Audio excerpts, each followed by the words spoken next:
Well, very good morning, ladies and gentlemen. Welcome to another Flight Deck 2 Sim live stream. Today, the 2nd of March 2019. I think it's been about 3 weeks since we last live streamed. I've been incredibly busy out of base, flying in a different base in the UK for the past month. I am going to be for the next couple of weeks or so, so sorry for the delay there. But yeah, we've got a fantastic flight for you today. We're going to be going from Malaga, south of Spain, which is where we streamed a couple of streams ago, landing into, and then we're going to continue to an approach that's been requested more times than I've had hot dinners. That's the infamous Madeira FUNCHAL approach, expecting runway 05 today. Now, I've got some practice in there. I've done a couple of approaches. It works. We'll see how we get on there. It's probably one of the most challenging approaches you could do in a desktop simulator because you can't bloody see the runway in the flight deck. But we'll see how it goes. We'll go around if we're unstable, and we'll take a little tad bit of extra fuel if we can't get in there. See the usual faces in the chat here. Tim Fraser, you've been following for a while. He's a good friend of mine. Enjoying the emojis. Got Timothy Waters. Who else? Stuart Walsh. Some of the regular members, and we've actually got a new member coming in right now as I speak. Hog Driver, thank you very much for the dedicated membership there. You should get invited now to our little Discord we have going on. So, without further ado, here we are in Malaga, stand 64, fully cold and dark. We're going to do a full setup today. We are live on VATSIM. Not anticipating any ATC, and yeah, if we have that guy that was here in the last stream, we're just going to log off the network and just continue on our own, because I don't think we're expecting any ATC at all today. So we'll jump into the flight deck. I've not touched anything at all here apart from set the fuel and zero fuel weight and get the respective charts that we need. And we can now pop the battery on. Let's get the ground power connected. So there we go, GPU connect as well. Electric hydraulic pumps we could pop on now as well. Landing gear levers down. We verify we've got the 6 green lights, which we do, and the ship's library. Check all the documentation. Obviously not a problem in the flight simulator. I've got Forget the Horror Here one. Good to have you back. Could be from a £2 donation. Thank you very much for that. Stuart Walsh, new member hype as well. Peely UK going in for a membership too, so thank you very much for that. You guys are messing around today, so I really appreciate all the support I do get. And that will be invested back into the sim. We need to get a better graphics card or something, this new RTX job which someone told me about. Right, so ship's library is checked. We can now do all the safety tests, so fire extinguisher test, check the bottles, got the faulting up test. Again, we don't anticipate any problems, but we just I like to show you exactly what I'd be doing if I was setting up the aircraft right now. There's the fire tests, all good there. And now we can go on to the overhead panel. We firstly put the emergency exit lights on. We are pre-fueled already, so we can put the fasten seatbelt sign on. We then check the flap levers up, and that matches the gauges. Now, this is quite important actually, because I flew a few days ago in, well, I say a few days, a couple of weeks ago in freezing conditions. It was very snowy outside, and the previous crew had left the flaps in 15. But they'd actually moved the flap lever to up, and it was a bit of a gotcha, because when you turn the power on, you can then, if there's any engineers working on the aircraft, they can, you know, lose some limbs there. So you've got to be really, really, really careful there. Just looking in the chat there, DP, hi, I'm new here. So are you a real pilot? Yes, I fly the 737-800. I've got about nearly 3,900 hours on that, about 4,500 hours total. Type Rating Instructor, the whole lot. Been doing this for a couple of years, streaming for the past 6 months. So I think a few people know who I am. I'm sure I'll be backed up there. Right, so order brake is coming up later. Where was I? I've done the tests there. Flaps, yes, flap indication reaches the gauge. Now do the cargo fire tests. So just not the score code as well. There's both the fire warning lights, all looking good. We'll turn up the panel lights. Don't need to listen to nav 2. And then we put box 1 there as well. I've got, oh crikey, I've got new memberships coming in. I said Peely UK and the Hawk Drivers. Things going on in the background there. Having trouble getting the link to Discord. What am I doing wrong? So Darren, I think I've got it set so if you link your YouTube account to Discord, you should automatically get invited. But if not, you should see a members only community post after the stream, which I'll give you a link to get into the Discord, which will be valid for 24 hours, and then you can come in that way. But it's still all new to me, this stuff. Right, so where do you get to? Manual gear extension door, make sure that's closed. If it's not closed, you won't be able to retract the gear. Check all the circuit breakers. You've got the emergency escape rope. Audio Bird XP has worked really hard on the flight deck to make all these panels look far more realistic as well. Onto the up overhead panel, do the stall warning tests. Mach airspeed warning test. Yeah, that's delayed. It shouldn't be delayed, but in the mod it is, and until some point I need to get that sorted. IRS mode selects as the nav. It's going to take 7 minutes to align at this latitude. Check the emergency escape routes, captain circuit breakers. There we all are. So we can now jump into the cockpit. Pilot monitoring is doing the walk around. He's ordered the fuel. I'm going to step through everything quite logically today. I'm going to show you exactly what we do. We do a full setup. I'm going to even do some briefings for you as well, because we're only doing the one sector. So first thing that you're always going to do when you jump into the seat is do a lights test. Make sure there's any issues or anything that's blown. Now all these lights, they generally have 2 bulbs in them for redundancy, and when one of the bulbs is gone, all you got to do is open the spare bulbs kit, and usually there's several spare for the little lights here. But you do like a panel scan, and they should all be illuminated except these ones where you have to do individual tests. These are the autothrottle, autopilot and FMC message alert lights. FO's got his own ones to test individually, and they're all illuminated except this one, the wheel well fire light. That stays extinguished because it has an independent test when you have AC power. Right, so the lights test is complete. We can now select terrain, airports, which again on the mod terrain doesn't appear until the RS is completely aligned. Right, latest weather in Malaga. Let's have a look here at the QNH. It is 1024, so we can set that straight away. And on the standby altimeter, and our MFRA for departure, our minimum flap retraction altitude, which we'll go through later, is 1530, so we can set that here. And we'll explain all this later on when I'm doing the briefing, what we're doing. But as I said, this is exactly what I'd be doing right now in the aircraft. The setup is identical. 15... Oops. It is a bit fiddly sometimes. There we go, 1530. We can now set all your lights, so I always turn the main panel up quite a bit in the mods. Background, auto-flight directed system, floodlights. Generally in the mod you can leave the outboard, inboard and lower DU brightness in the middle. That's absolutely fine.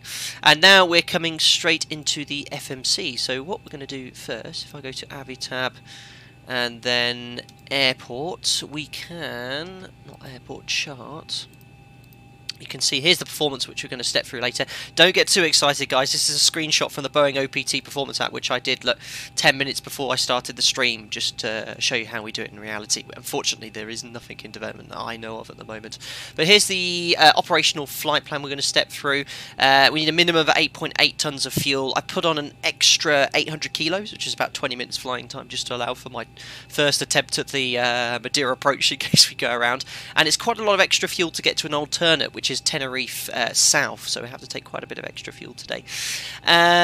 Next page then, just going to step through the routing. So here we are in Malaga. It's going to be taking off on the Seville departure, initially northwest, then westbound over Gibraltar, Faro in Portugal, and then we're going to basically keep going westbound until we intercept an airway, which is the main airway, basically taking all the traffic to the Canary Islands from the UK, northwest of France. Been done that several times.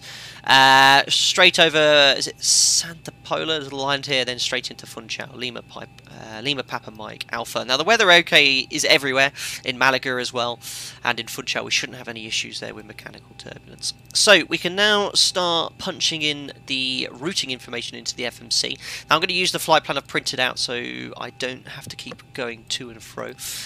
So Malaga, GPS left position we can use, and then we're going to FUNCHAL, which is Lima Papa Mike Alpha. We'll use our favourite call sign, broadsword 01. Like I said, if anyone pops online, we'll be able to get some ATC there. Joao Brit's alternate should be Porto Santo. It could be Porto Santo. My airline, the one I work for, we don't fly to Madeira, but I've been speaking to a couple of friends who fly for airlines that do fly into Madeira. One's actually been to Madeira, and he said that they typically plan for Tenerife as their alternate, and they take extra fuel. So I've got a rough idea of how we're going to fly this approach. The problem is, where I work, we don't have any specific guidance on how to fly it, so we're going to kind of wing it a bit, but I've got a rough idea what we're going to do. Sim Racing India, you mean Cristiano Ronaldo Airport? Yeah, this airport is infamous as well, not just for being a very challenging approach, but for that statue that was built for Cristiano Ronaldo. And it was rubbish. I think I remember seeing that in the news. But for those that you don't know, that's where Cristiano Ronaldo, the footballer's from. He's from Funchal. So departure Seville on Mike to Seville, Upper November 747. And then we're going to be going to Minta. I'm reasonably familiar with Malaga. I've flown into there. I was actually looking at my logbook earlier. About 50. I think it's 52 times I've been to Malaga in reality. It's one of the most popular airports I've been to. Very popular destination for the UK for tourism. And the airline I work for, they do several flights a day to Malaga from my base. So, right, Quebec 205 to Pecky. Love some of the waypoint names. They're typically named after something underneath it. Not sure if there's Pecky's anything there. It's just random. Upper Quebec 146. And then from there to Ipaka, which is, or Ipaka maybe. That's the beginning of the arrival into Funchal. Now today we're going to expect the Ipaka 1 X-ray. It's going to be for the VOR DME circling approach via a Busu transition, but we're going to chat about that all later there. So out, activate and execute, there's no discontinuities, excellent.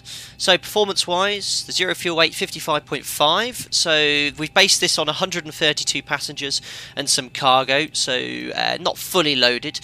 Reserves, I actually need to work that out, so Abitab airports, no, Abitab charts, let's go to the first page. So the reserves, the slightly different format here. So this is the minimum reserves, 1022, and your alternate to get to Tenerife. So it's the sum of these two is the reserves you want to put in the FMC. So that's going to be 3464. So we'll call it 35 for the FMC. And that way, when we get to 3.5 tons, it'll tell us using reserve fuel, and that's let us know that right, if we need to divert to Tenerife, we have to go now to ensure that we land with more than final reserve. Cost index is going to be 30, cruising at 35,000 feet. Execute that. We can now pop in 35,000. Now, why do I not have a display for the flight out window? Oh, it should always be there. That's been changed. So when it's completely dim, you should see a bit. I was panicking a bit there. But yeah, we could turn the panel brightness up, stick up 35,000 feet. And the elevation in Funchal is 200 feet. So we can pop that in there as well. Cruise wind, I'll get that off my flight plan, which I printed off right in front of me. We'll take the top of climb wind here, so 272 at 27. I think X-Plane have fixed the issues that was stopping the winds showing on the, or stopping the prevailing winds appearing in the FMC. I think that's all working now. Top of climb ISA deviation from standards -3. Perfect. Now for the takeoff performance, the temperature is 19. We shouldn't use it from the engine display here. You should get it from the ATIS, but we'll just put that in there. And what we're going to do is just show you what we've put in the OPT. Seeing a few questions here. Tap divert to Porto Santo. Cool, fair enough. I think, to be fair, Joel, if you do decide to divert from Funchal and Porto Santo is fine, you'd go in there because it is obviously a lot closer. Alfie Douglas, hey Flight Sim, had an open day at Airways Aviation last week. Any tips for selection days? Well, make sure you brush up. I don't know what you do on the selection days at that particular flight training school, but do your arithmetic and all those sort of things will always be quite good to do. Joseph, sorry I'm late. I was waiting on the stream to start, then my mum came in to ask me to make tea and toast. See the beast, cancer and a lot of pain, so I do what say asks me to. So I'm very sorry to hear that. I'm guessing that's your mum you're talking about. So yeah, you best prioritise your mum's tea and toast. Yeah, I hope she gets better soon, mate. Anyway, cool. So what was I saying? Too sidetracked. Yes, the performance. So this is the Boeing OPT app. I have used it in a stream before, and it's very simple to use. This means it has an update to do, which I forgot to do, doesn't matter. But you can see I put in Malaga, runway 31, we're going to use the Echo 1 intersection, we'll plan that for departure. Runway's dry, the surface wind, 14 knot headwind, a bit of a crosswind as well, 280 at 17, 18 degrees. QNH is 1024. We select optimum as the rating, that makes the OPT select the lowest thrust setting safely. Flap 5, air conditioning is going to be auto, anti-ice off, and our takeoff weight, it's about 65 tons. And this is telling us we could take full 22k, which is 91.7. So we put that there. You'll notice it says 92.5. That's because there's no bleed air. As soon as we put the AP on and the bleed air, that should pretty much match the figure, or certainly be within a 0.1% N1. And the MFRA we know is that 2, and the V speeds are 39, 40, 46. Flap 5, 39, 39, 46. You can see here, guys, that all the performance you're getting in the FMC matches the real OPT performance. It's all been programmed correctly. And then we can pop up V2 here, 146 knots. Cool. So, now the FMC is pretty much all loaded. We can do the upper panel scan. So, yaw damper on. 4 pumps. I think we've got a little bit of fuel in the centre tank. How much have we got there? 1.6, yep, so we can pop the centre pumps on. We don't put the centre pumps on if there's only a small amount of fuel, otherwise you're going to get master caution lights coming up on the takeoff roll, which below 80 knots, if you do, you're inclined to reject, so you don't want that to happen. Window heat's on, electric hydraulic pumps on, fasten seatbelt signs on, trim air's on. This could be auto. We've set that already. That should be set to steady. Igniter's right, switches off. Right, so we're going to do a full briefing on the SID shortly, but I'm just going to set what I have to have here. There's no stop altitude on our particular SID, so we're just going to set randomly flight level 90. On the courses, I want 302 here, for I will explain later, and then 301 here. These are all radials and courses that we need to track later on the departure. Flight director's on, master's the captain's side. Runway heading in Malaga for runway 31 is going to be 313. V2 we've already set, so that's all looking good. Moving down here, auto brake to RTO, reset the fuel flow, and pop the legs up here, and terrain airports for the FO. Oh no, we don't want waypoints on. Airports, there we go, and that's all set. Trim we can set later, and then we do the rudder and aileron trim test as well, and that's pretty much the pre-flight setup as well. Andrew Broadbent, the ZIBO is so complicated to download, so it's not too bad. All you got to do is make a copy of the default 737-800 folder, and then you just drag, copy and paste the latest update of the ZIBO mod. Now there's sometimes full updates or full versions which you have to put in, and then there's little top-up versions as well. So the version we're testing here, I don't think is available public, 3.34. I've been testing for a while now, and now we just have the beta 7 version here. We've got XX Assassin coming with a £1 donation and tip. Thank you very much for that. Appreciate the support there as well. Aviator Ariaman, extremely difficult to catch your streams due to your time difference. Missed last 3 but managed to get this one. Awesome. I've got Massimo coming with a $10 donation. You're always very generous here. My goodness. Hello my friend, made it to my Saturday morning 5:30 AM class. Hope you're well. So you must be East Coast America or Canada or something, so I appreciate you getting up so early. I would have done it later, but I've got stuff to do this afternoon, unfortunately. Hello Flight Sim, yaw damper logic is fixed. I didn't know if there was any issue with the yaw damper personally, but if there was, I'm hoping it has been fixed.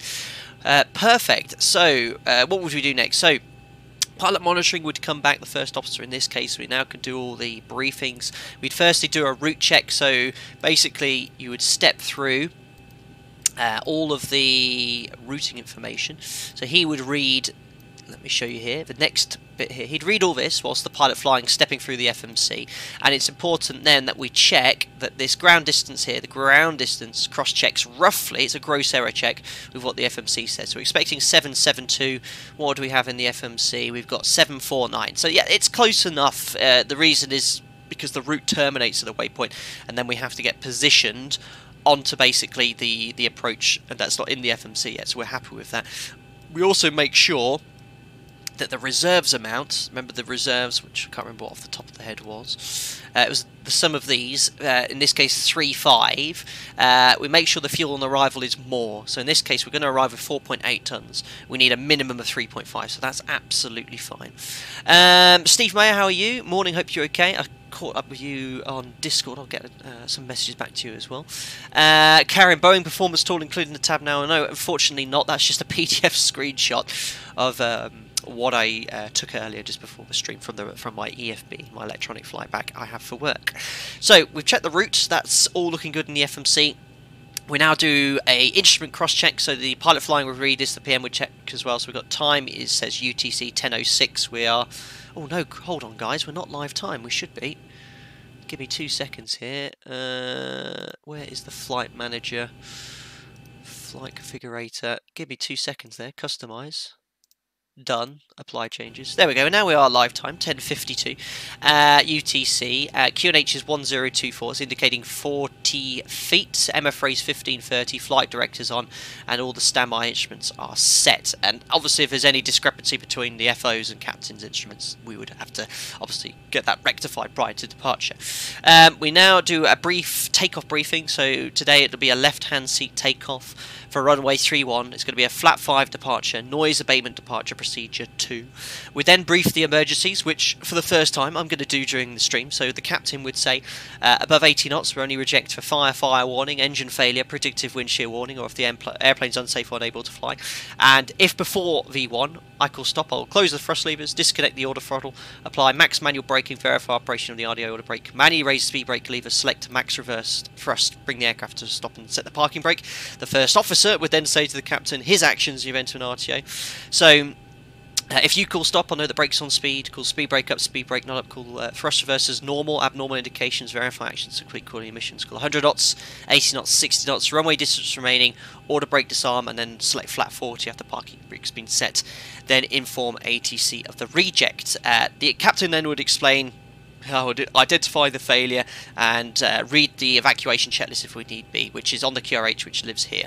Now, this is read on the first sector every single day. We don't just go, yeah, emergency briefing's done. We brief it every single day, so we don't know when we're going to reject. I've actually never done a rejected takeoff, touch wood, but you need to know if something happens, especially close to V1, your exact actions, so we brief it every single day. The pilot flying would then explain his actions in the event of an engine failure at V1. In this case, we're going to climb straight ahead. And you might have noticed here on the OPT, it says ET here. Now this means emergency turn procedure, because there's terrain on the extended departure here. We can't just go straight ahead because you're going to hit a mountain or a hill or something, or an obstacle. So the emergency turn is a company specific turn, and I didn't actually make a copy of it here, but basically what we do in the event of an engine failure is we climb straight ahead until we're 2.8 miles away from the airport. We'll make a right 180-degree turn to a waypoint called Pissav, and what we do, we build this in the fix page so you can see geographically what you do in the end of an engine failure. So it's based off the Malaga VOR, 2.8 miles, and then we'd make a right turn to this waypoint called Pissav, which is hilarious. And if I zoom out, you should be able to see it. There you go. So we're going to climb straight ahead towards the training engine failure. As soon as we get to the edge of this green wind, we make a right turn towards this waypoint over the sea and enter the hold, climbing to the MSA, which is 5,000 feet. So that's how it goes there. Matthias, how can you speak so fast? Because I've been teaching airline pilots how to do this in a sim for about 2.5 years. You've got to get stuff done. But I will slow it down a bit. Who just came with a donation there? We got Octavian Apostol for €2. Sorry if I pronounced that wrong. Thanks for making these awesome vids. You're most welcome. So yeah, if the engine was to go bang at V1 and we continue the takeoff, we go to this point here and then make a right turn to Pissav, and we've built that in the FMC. Cool. So I am taking a long time today, but this is how long it takes to brief everything properly. We need to now go to the chart. So let's show you where we are. We'll go externally first. So we're on stand 64 in Malaga, there's the tower, and then we're going to be pushing back to face... Why is my zoom not working? It's because I've probably... Hold on, my mouse wasn't working outside. There we go. We're going to push back to face, I think, northwest, and then we're going to taxi out down this line here, left turn, and we're going to take off on runway 31, which is here. There's the Echo 1 intersection. What does that look like on a chart? Well, it looks like this. We are here, 64, pushback, we're going to go on the Link taxiway, slight left and right turn, Golf 10 onto the Alpha taxiway, and there's the Echo 1 where we've done the performance for, and we just usually use the first intersection there, so Echo 1, we can go full length based on the amount of traffic in Malaga too. So that's all set there, and the SID is the Seville 1 mic departure. So what are we going to do, guys? We're going to climb straight ahead to the Golf mic NDB initially, which is 350, which I actually forgot to tune down here. Oh no, it's already active, so 350, and what we can do is pop this to ADF and this to ADF. You should see Golf mic idented. There it is. And then once we're at the Golf mic, we make a right turn, we fly outbound on the 342 QDR from the beacon until we're 16 miles from Malaga, and then we'll make a left turn to intercept the 122 radial inbound to Martin. So we need 112.6 and 302, so that's why I've got 302 there, and we need the Martin VOR on standby, 112.6, and then we're going to go 301 to Seville, 13.7, and there it is, 13.7 there, and you can see why I put the 301 radial too. Now just before that, for that emergency turn, we need to tune the Malaga VOR as well, which is 11355. 11355.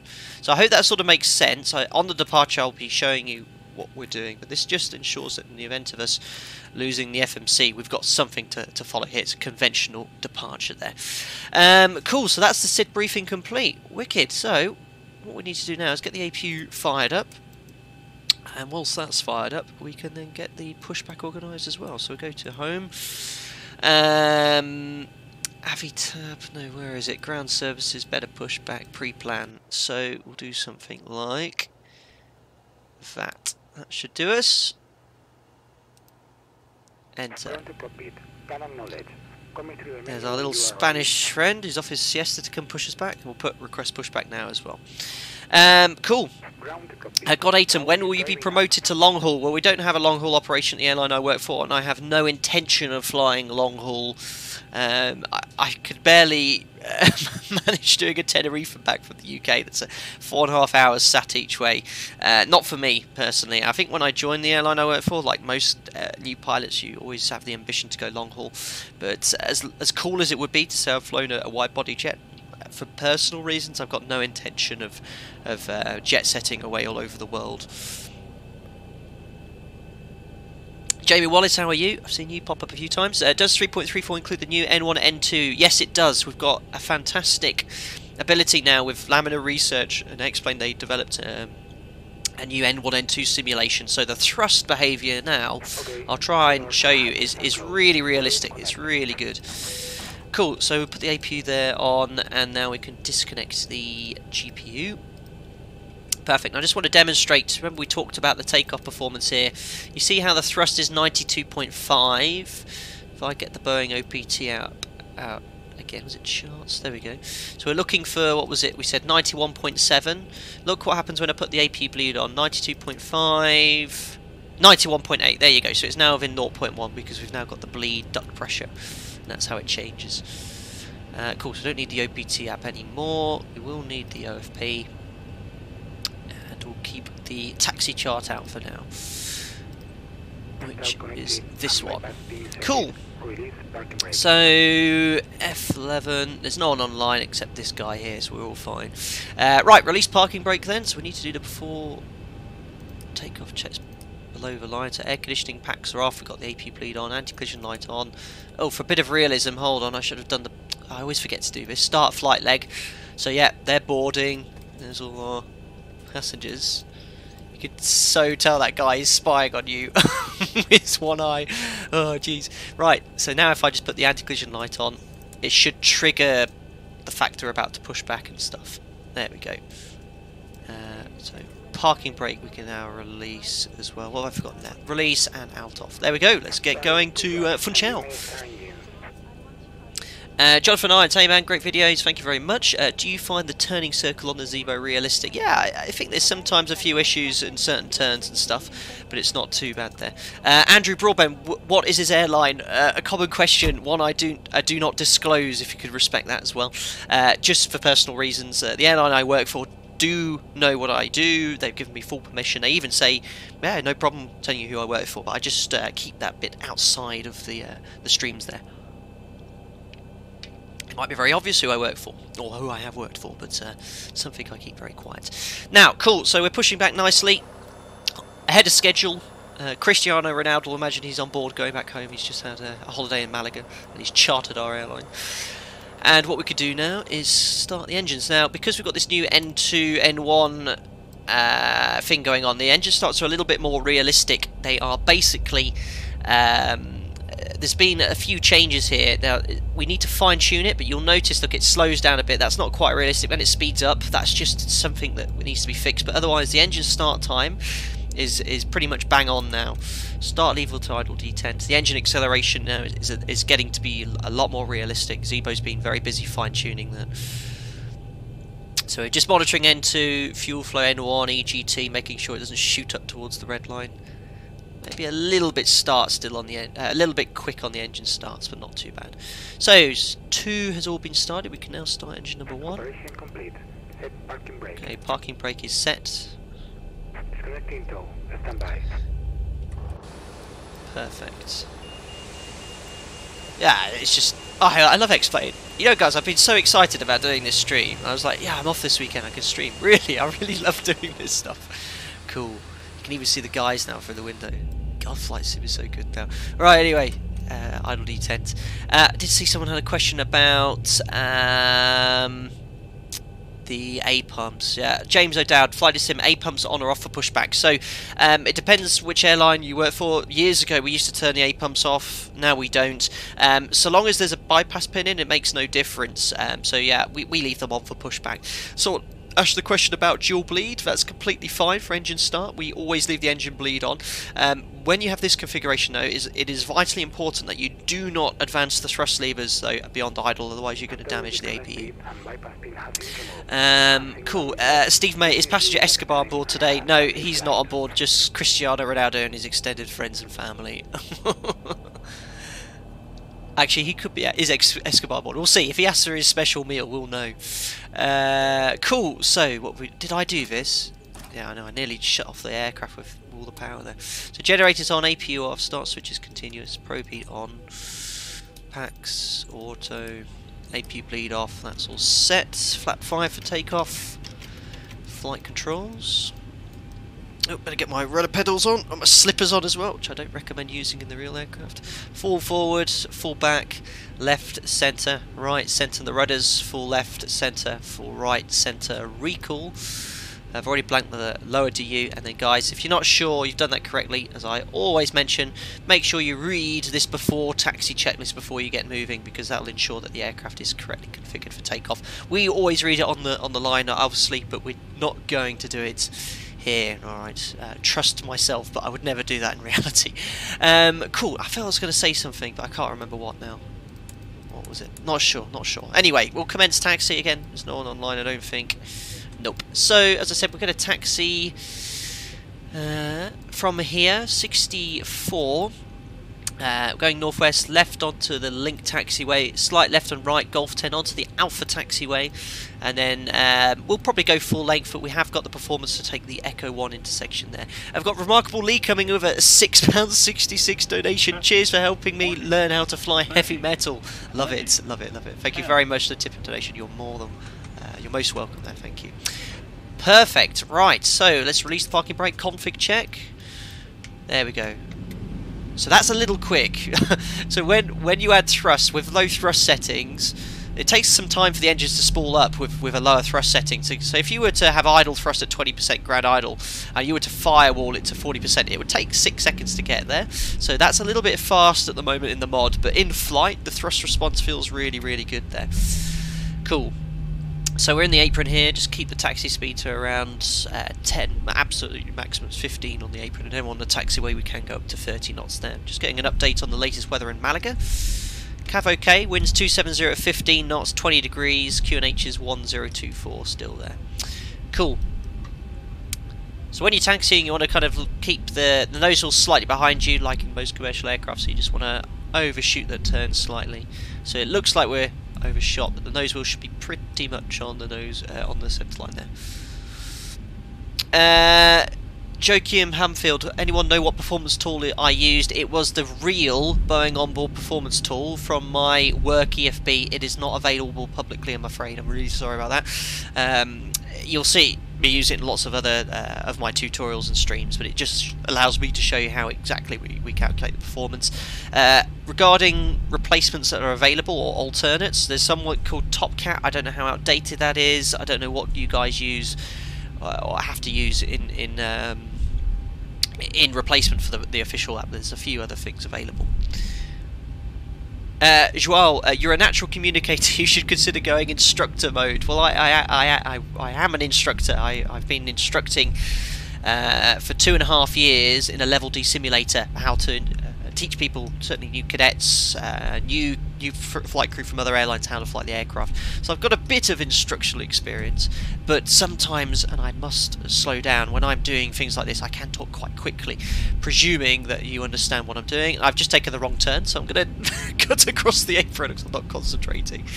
You would never do this as well, by the way. But again, we wouldn't be chatting like this in reality. You'd be concentrating on the taxi routing. So here's Golf 10. We'll make a left turn on Alpha, and I do not recommend, if you are a line pilot, doing what I just did there.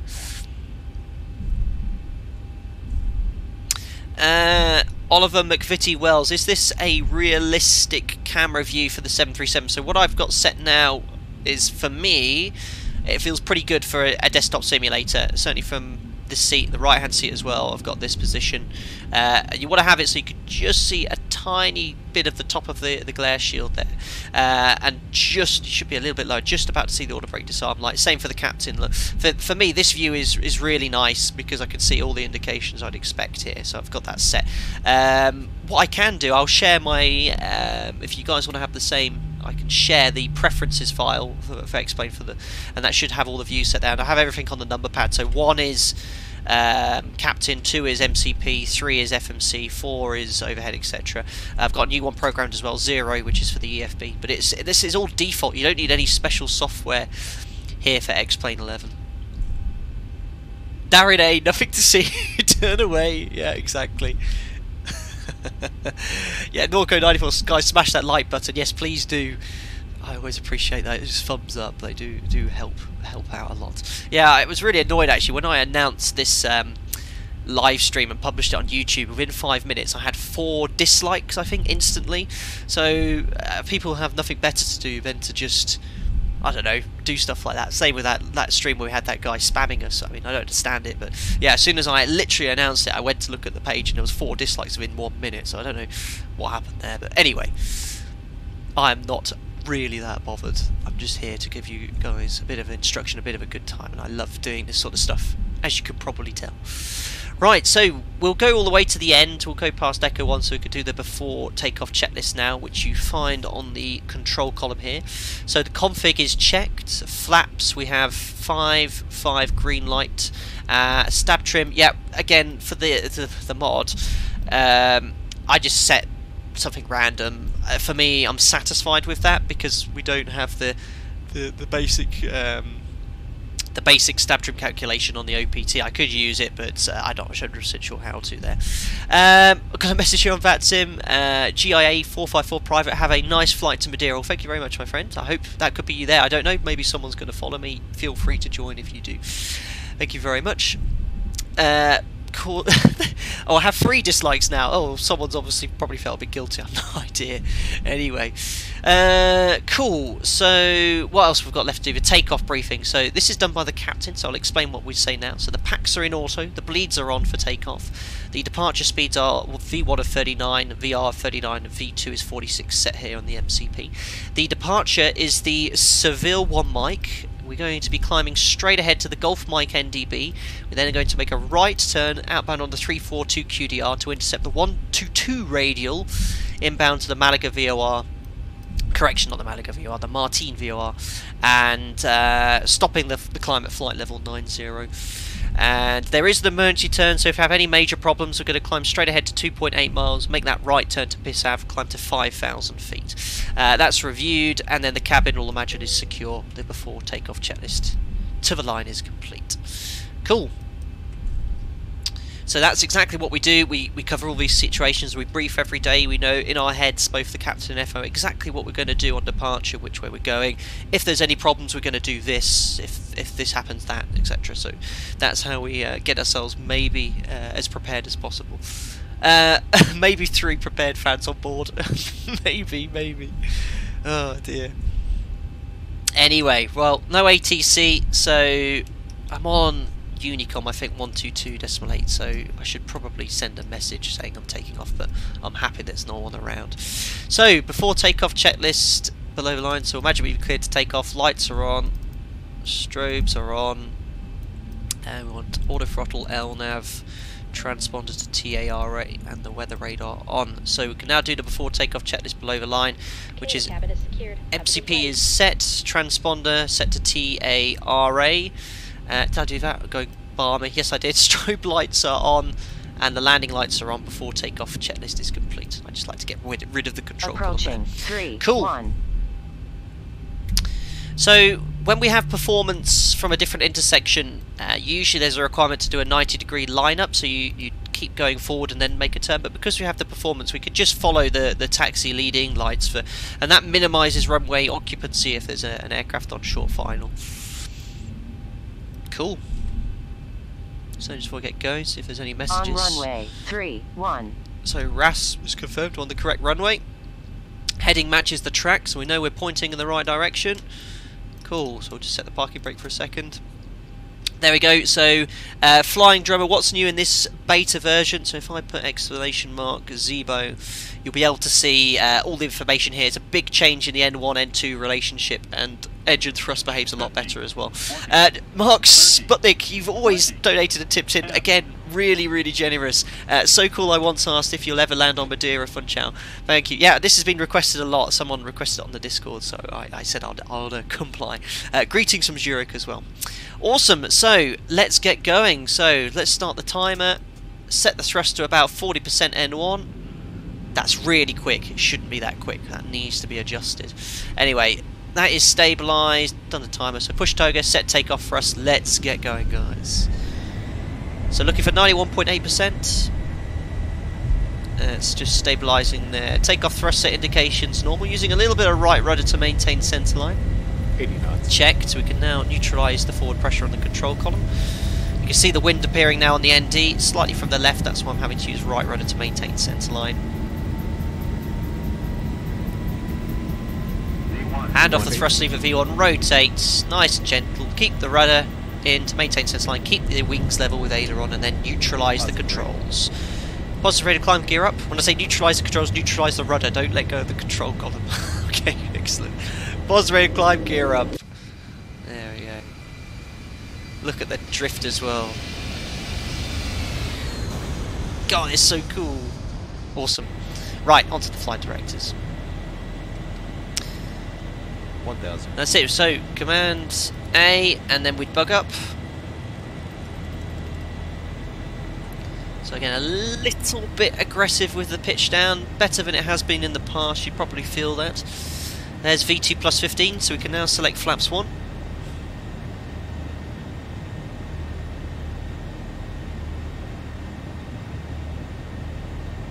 And approaching the flap 1 bug.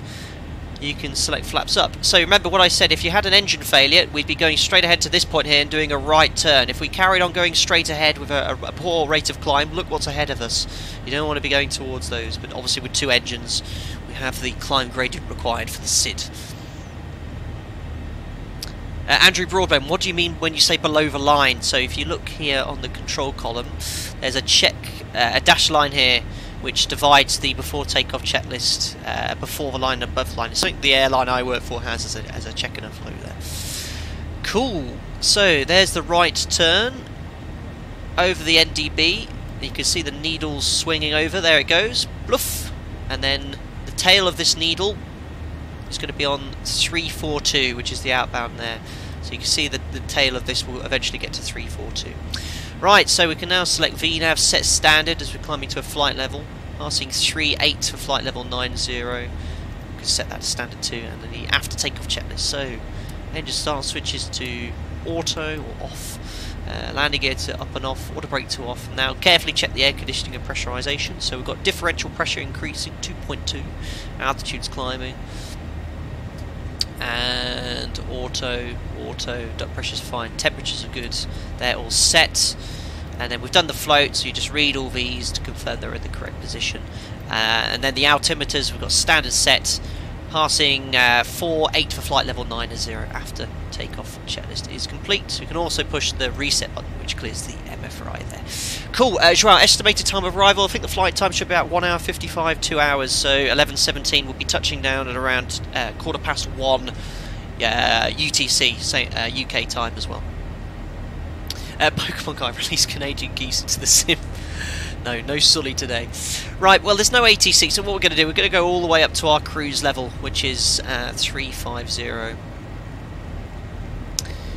Set, and when we've been cleared there, we just verify 350 set there, and in the overhead panel, which is all good. So on this SID, we keep going outbound on the 342 QDR, the outbound beacon radial, and you can see here the tail of this one. Yeah, look at that, 342. You can also see the tail of the blue needle's exactly there, so we know it's all working accurately.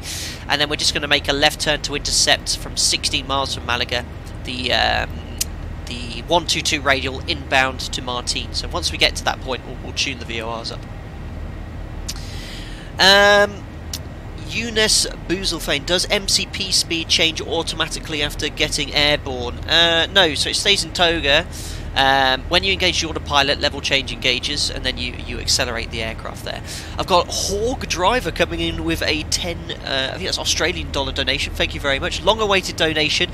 Thanks for everything you do for the sim community. You enable us to all fly like pros thanks to the channel. Well, you're most welcome. I try and fly my absolute best on the sim, but yeah, that's really appreciated. Thanks, my friend.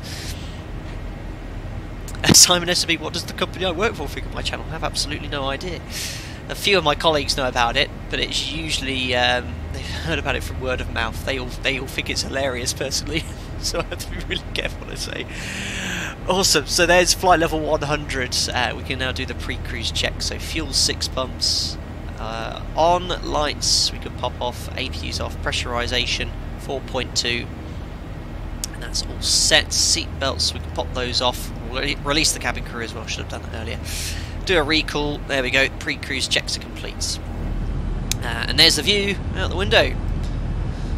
I'm not terribly knowledgeable of the areas around Malaga. I couldn't tell you what the mountain ranges are, but to the north you've got the Sierra Nevada mountains. I've actually skied there before, that's quite nice.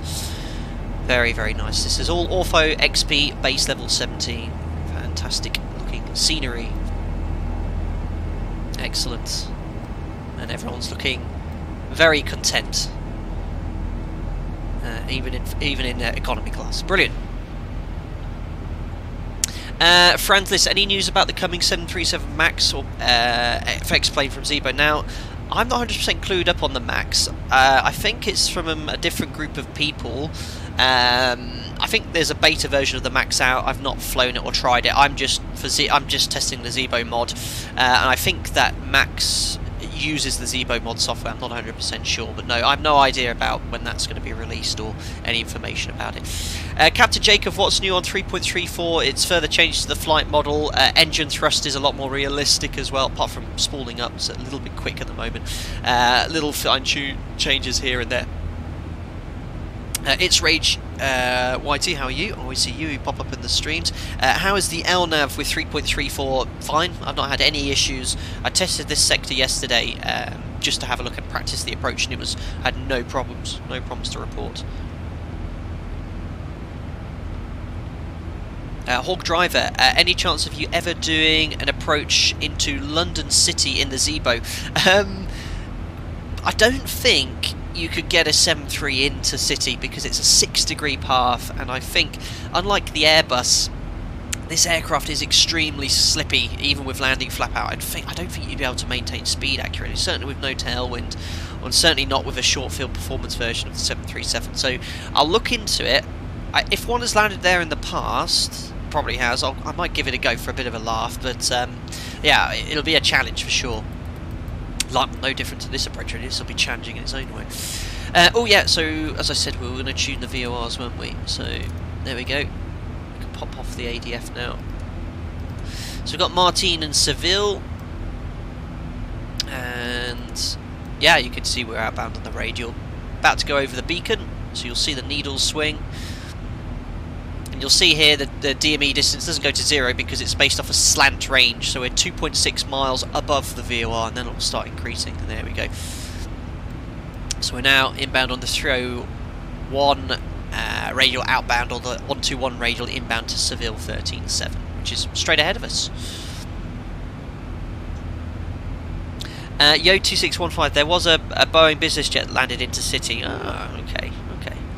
I'll have a look into it. Chris 73, yep, you're right. Simon SMB, you can get into London City. I think I've seen someone else do it. I'll have a look into it. It could be a fun trip to do.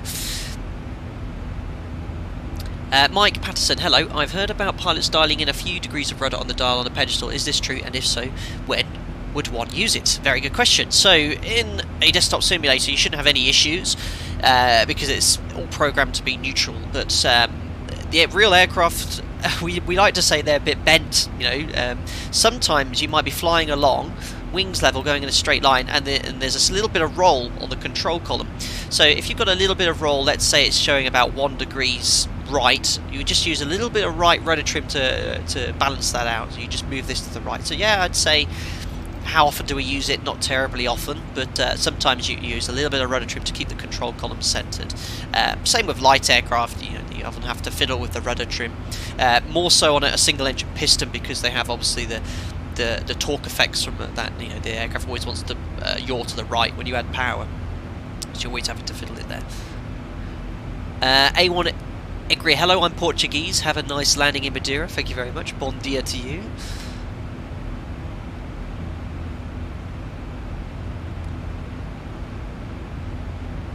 Perfect. Emre Sen, what's the best flare altitude? Now, this is a very good question. One of my most popular videos I did, which was the landing techniques tutorial on the 737, works for pretty much most cases. We use this check, close, hold technique, and if you initiate that check at 20 feet, you're doing the right rate of descent over the threshold, you're at the right speed, it works quite nicely. Now if you're coming over the threshold a little bit hot, you want to bring that initiation of flare up a bit, and you can, you know, if you've got a steep angle, maybe over 3 degrees, coming over the rate threshold at 800, 900 feet per minute, you might want to bring that check up to 30 or 40 feet. So you have to be very adaptable, very adaptable, change it occasionally around to make sure that you appear at the right point over the threshold. So 20 feet works. If you do it around 30 or 40, that will also work, but you're likely to float if you're coming over a bit shallow. So you just have to look at that closure rate and adjust it accordingly.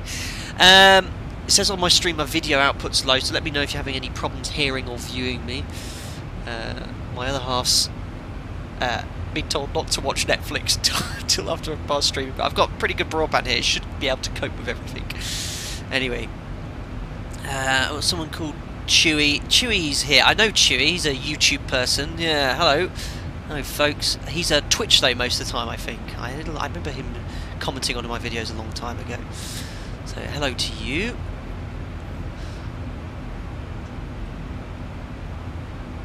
Steve Bold, I'm half Portuguese as my mum's from Madeira. I go there usually twice a year sometimes. Landing is bumpy but love the views of the island. Yeah, so we're going to talk about in detail about this approach. Again, I have no experience with this approach. The airline I work for, we don't fly to Madeira. I have all the charts, but I've got two friends. One of them's in TUI and the other's in Transavia. I think, is it Transavia he went to? I can't remember now. He used to be in Transavia. He's moved to Emirates now. But I've got a friend who flies the 787. He was on the 73 in TUI, and he sent me all the information, or showed me all the information regarding how they fly that approach in FUNCHAL. So we're going to be flying this based on TUI jets, SOP and procedures, how they configure, how they set up. So we are going to be doing it as realistically as a certain airline does it. But every airline, I've looked at some videos online actually, I've seen different airlines fly it in different ways. Some use Vorlock, some use LNAV, some use VNAV, some use vertical speed. So we're going to use a bit of a mixture to ensure that we safely get onto the runway and approach. Remarkably, Netflix is downloading. You'll presumably be doing more uploading. I think she'll be okay, yeah. But it still says video output's low, so there's an issue here. Joseph O'Donnell, do you know Matt Davies? No, but I've seen his videos. He's one of the most popular sim guys. He's been simming for years, so I've heard of him, but I've not had any communication with him. Pokemon Guy, what training do you need to fly into FUNCHAL? So FUNCHAL is a Category C airfield. You need specific either simulator training or line training flight in there. You have to have done at least one practice flight, just because of the uniqueness of the approach, and also it has some very unique mechanical turbulence. It doesn't take much wind there for there to be some really difficult conditions from a handling perspective there. But we'll talk about all of that later on, probably about, we'll start chatting about 30 minutes prior to top of descent, about everything you need to know about Madeira. Perfect. So all looking good. Last time we streamed, it was the 3.34 beta 1, and there was an issue with the drag profile, which was caused by an update, I think, in Explain 11. That's been fixed. We are going to compare the fuel burn with the SimBrief flight plan, which are incredibly accurate, the SimBrief flight plans. But it's looking much better. The fuel burn is pretty much spot on again, which is really good. The end-to-end-one relationship is fine. We don't usually have the lower DU open, so I couldn't tell you exactly if N2 should be as high as that. But it's very close now to what it should be. Certainly prior to Explain not having that updated, it was a little bit more basic how that worked. So bank angle we changed to 10 degrees. That ensures that if we go to heading select, we don't overbank and get any stick shaker or nasty situations there. What's my frame? I'm only getting 20 frames per second here, guys. That's really interesting. It's probably the reason is, I think, is because Ortho4XP is having to upload from a conventional hard drive. So usually when I fly into new areas, it does cause issues uploading. When you're over the sea, the frame rates are 50-60 frames per second there. Try to say my name. Yop? Is it Yop? Ackermans. Is that Dutch? Not sure.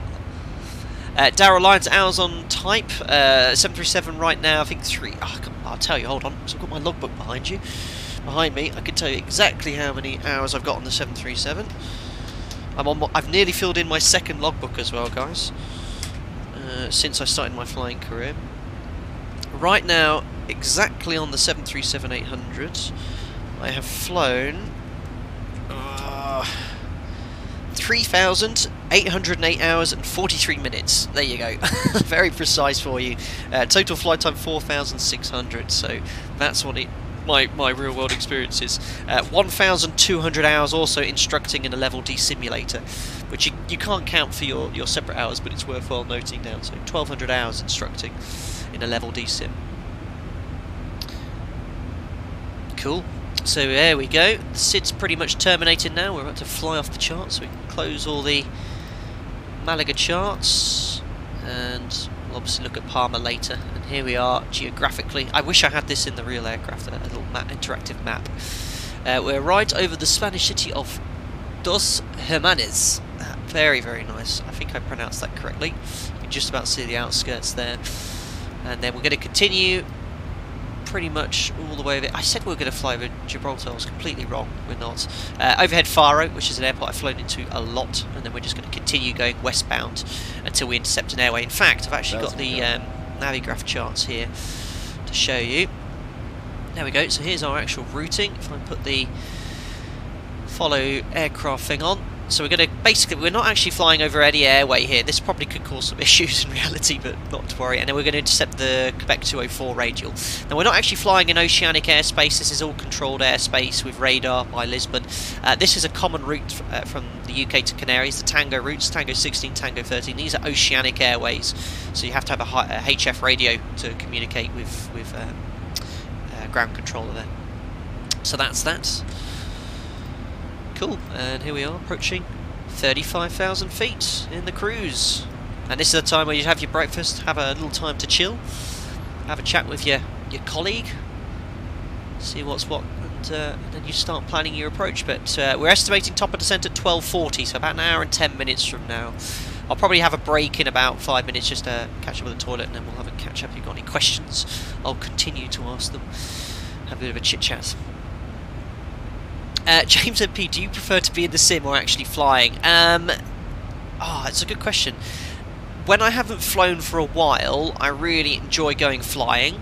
Once you've done 2 weeks of flying, and the flying the airline I work for is quite intensive. We do a lot of long days, long sector days. I'm quite looking forward to go working in the sim, so I'm very fortunate to kind of enjoy both. The sim is also very rewarding. I find it very rewarding instructing, especially new guys, teaching them what to do. But no, I couldn't say I have a favourite. I enjoy both at particular times of the day.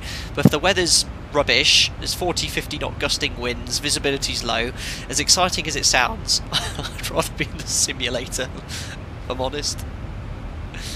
Daryl Lyons, you guys using cell call? No, we don't have any cell call or ACARs or any system like that.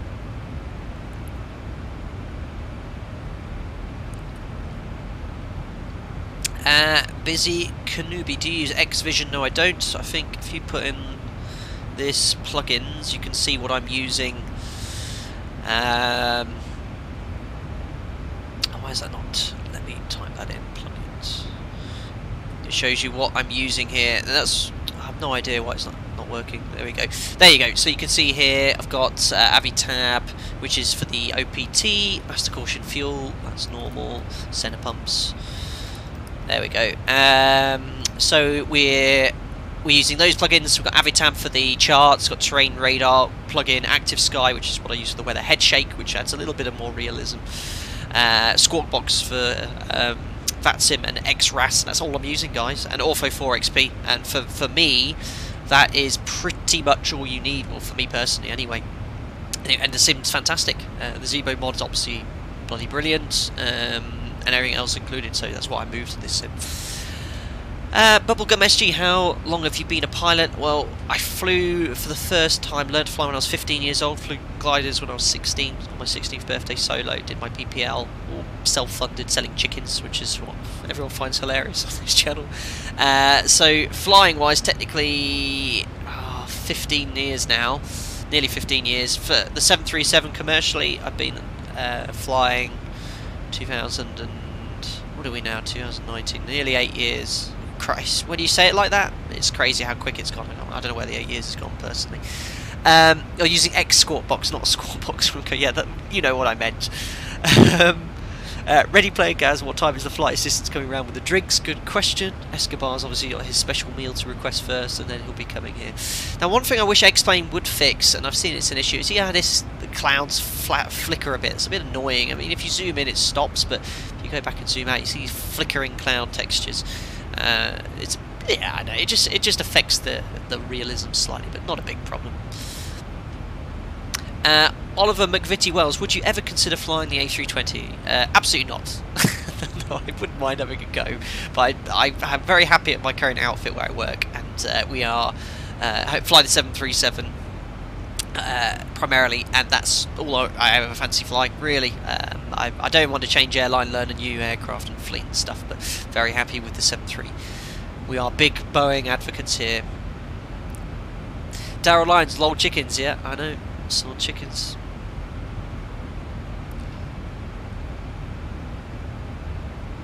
Perfect. Joseph O'Donnell, what's your Discord? The Discord is it's only available for members. So it's a members only Discord, that way they can chat to me, ask any questions there. I've got a very good friend of mine who flies the 787, he's in the Discord too, so it just gives the members something that I can give them, you know, they can ask a line pilot anytime they want any question and we can answer them there, so that's what I chose to do there. Flying GX Aviation, I would like to see a glare shield view if possible, please. There we go. Taken many pictures looking like that before, but yeah, you can see everything's looking really nice in the flight deck. I mean, it's so realistic in here now. All looks pretty much identical, even all the stuff up here. But yeah, that's the glare shield view here. Cool. We've even got the compass steer card here, which is pretty cool. And there we go, far right. This is just the south coast of Portugal. Just continuing westbound for now.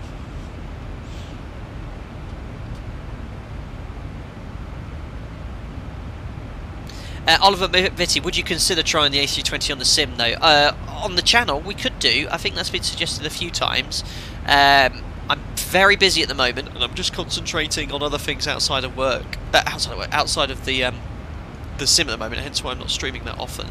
But once I get things sorted there, I will be moving on to, firstly, probably other aircraft. I think the 200. I really want to fly the 200 aircraft, which is from FlyJ Sim. I think that would be a really good laugh to do some old school flying in that. We might even try the Madeira approach in that one, which would be pretty awesome. There's the IXEG 400. I heard there's a Concorde in development. Like, Concorde is the ultimate favourite plane, one of my favourite planes. I'd love that to be developed next month. I used to love flying that in FSX. Not very well, but I managed to once do a flight from Heathrow to New York successfully, and it was one of I can still remember that day, you know, it's really, really rewarding. Night Shadow, have you compared SimBrief with FPX? No, I have heard of that, but never been on the site or used it. I've only ever used SimBrief because comparing them to real-world Lido flight sim plans, they're pretty much bang on identical to what's required. So that's all I use.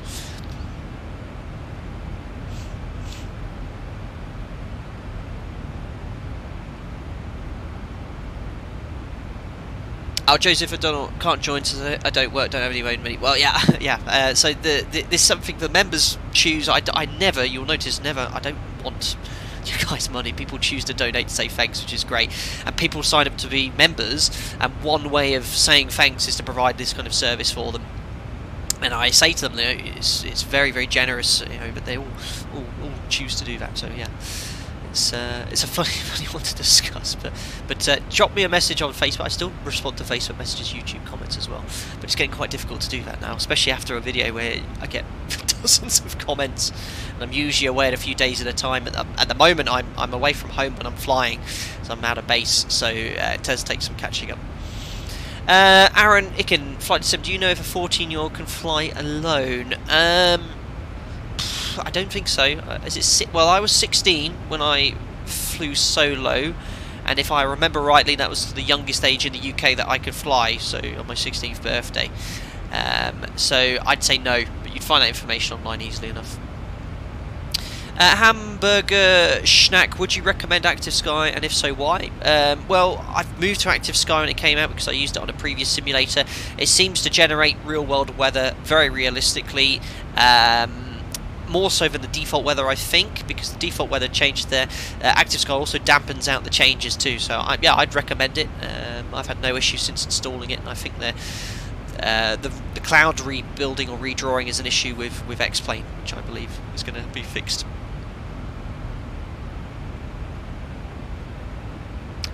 Bert de Hoover, what is the best way to find out the most efficient star arrival? So if you use the SimBrief flight plans, they'll generate pretty realistic flight plans for you. They usually terminate at a waypoint that's the beginning of the star, and then you just select an appropriate star there. Now in reality, because I always remember it was a big question for me when I was flight simming, what star, what runway do I expect? Well, they can change all the time. I've been descending at passing 15,000 feet, and then they've changed the runway, and it's a pain in the arse, but you just have to deal with it and set it up. So you could just have a look at the forecast weather and winds and make a judgment from that, selecting your star and runway. Oliver McVitie Wells coming with a 99 cents or €1 donation. Thank you very much for the tip. I really appreciate that. Thank you very much. Stuart Walsh, you can't log hours until you're 14. Ah, there you go. Yeah, look, we've got a guy here, Verukta Pilot. I did my first solo with 14 in Germany, so there you go. Probably different countries have different requirements. You can certainly fly and log hours because, you know, I learned to fly when I was 15 years old gliding, but I had to fly solo. I had to wait until I was 16.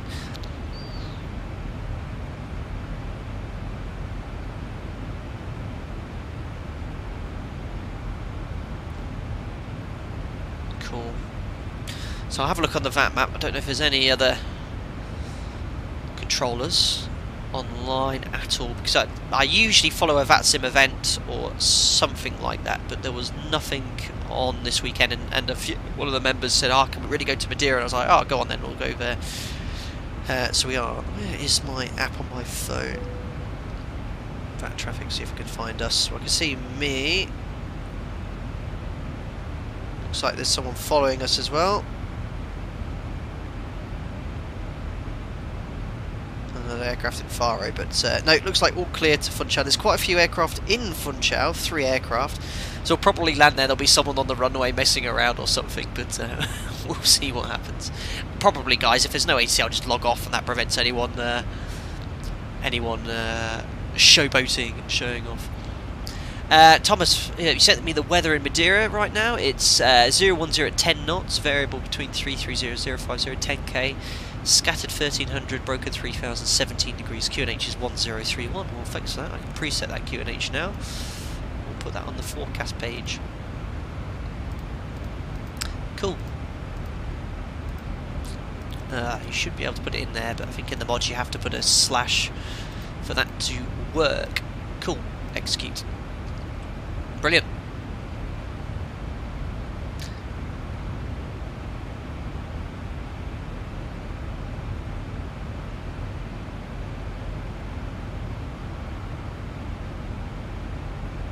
Spike in his bike. Why is the bank angle selected at 25? Thought it had to be 10 over flight level 300. I thought I'd set it to 10 degrees. Oh, you're quite right. I thought I'd already done that, but I hadn't. That's just to ensure that we don't overbank in heading select, which is pretty cool. Cool, so we're directly overhead Faro. I don't know if you can see it. Look on the external view. Just down there somewhere. There it is. There's the runway. Landed there a lot. Usually runway 28 there with the prevailing winds. Cool. Yeah, sim looks excellent today. And it's not night, it's not cloudy. We can actually see outside for a change. Joseph O'Donnell, the person in Faro, has just landed from Dublin. Cool. Perfect. So, guys, what I'm going to do is just have a very quick toilet break, and then when I get back, we can start talking about Madeira. Answer some questions about that. I'll get myself a quick drink, get myself a coffee, and I'll be right back with you. Be back in 5 minutes.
Well, thanks for that, guys. I'm all refreshed and ready for the second half of the stream as we head off towards the Atlantic Ocean.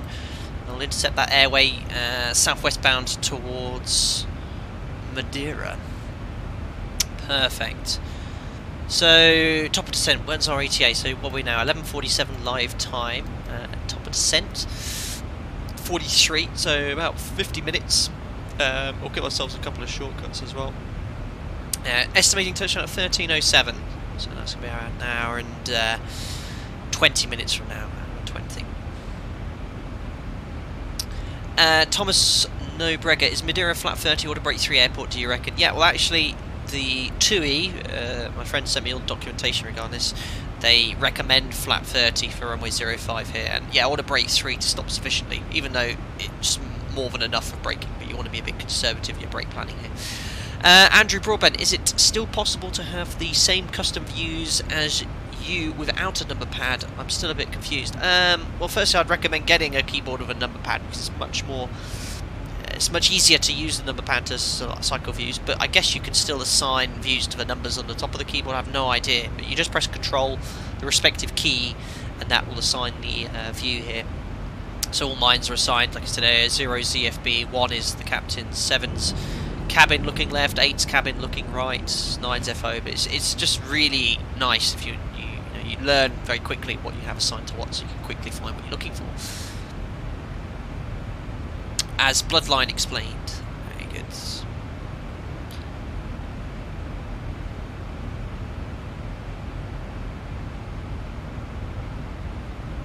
As Steve Mayer, I was wondering about the custom controls. I have a Cytec yoke. Can you assign them to the extra buttons on the yoke? If anyone knows, can you please let me know? I think you can. I mean, I have a Logitech Extreme 3D Pro joystick, which works perfectly for me, and I've assigned several buttons on here to buttons I have here, like the autopilot, auto throttle, disconnect, the flaps I used on the joystick. I've got a toga button as well. Trim. I think that's what you're asking anyway. Frank Hartland, what was the first aircraft you flew commercially? This one. It was the 737. Paul Jepson, no sound. Well, if you guys can't hear me, you should be able to. Microphone's on. Abraham, Heathrow doesn't allow reverse thrusters after 1100. What would you do then? Manual braking. So yeah, a lot of airports, typically airports near large cities, have quite strict, stringent noise policies, noise monitoring, especially in the middle of the night. So yeah, you would plan for idle reverse. You'd still select it, but you wouldn't advance the thrust levers. And idle reverse makes no more noise than idle thrust, so you'd always select that.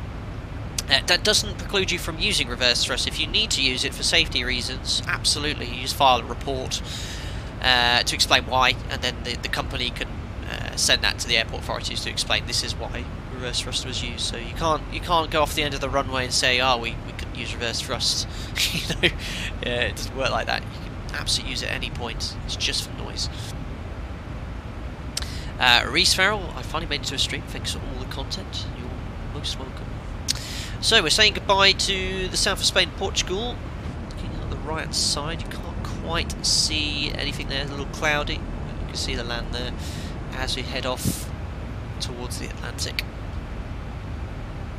Cool. So what we're going to start doing is plugging in some information for the approach here. I'm going to give you a full kind of approach briefing, explain how I'm going to fly it, when we're going to configure, what I've put in the FMC. This is loosely based off what 2EJet do, because I spoke to my friend who sent me the documentation, or the Airfield Briefing pack on the approach here. So we'll just put the descent forecast winds in. Did I miss someone?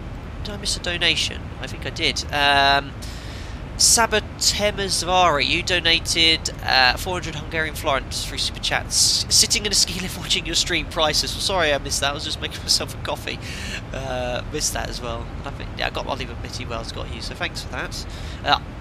I wouldn't mind going skiing now, if I'm perfectly honest. That would be really cool. I've been skiing for, well, last time I went skiing was Sierra Nevada near Malaga actually, which was about 6 years ago. I've been very busy the last few winters. Cool. So quite gentle prevailing winds, no jet stream around that area. 015 at 20. I'm just basically copying this off the SimBrief OFP. And 151 at 10. Ice deviation is close enough to standard ISO, so I'll leave it blank. The fix rings, now everyone knows what I usually use is a 10 mile ring and a 5 mile ring in most approaches to the runway, but this is a very unconventional approach, so we're going to put in a few different things here. What we're going to do is just put a runway 05 ring in, which is where we're landing, and I just want to put a 10 mile ring in. This is just for situation awareness of where we are in relation to the runway, but we're going to configure completely differently. We're going to have some points that we want to have on the ND to follow, so we want a waypoint called Jello, which I'll explain later, and another one called Rosario or Rosro, which I will again show you later on the approach. Because it's very challenging visually in a desktop simulator to fly this, you want to put these 2 pages on the fixed page, which just helps your situation awareness as where you need to be when you're making that manoeuvre. We'll talk about that later.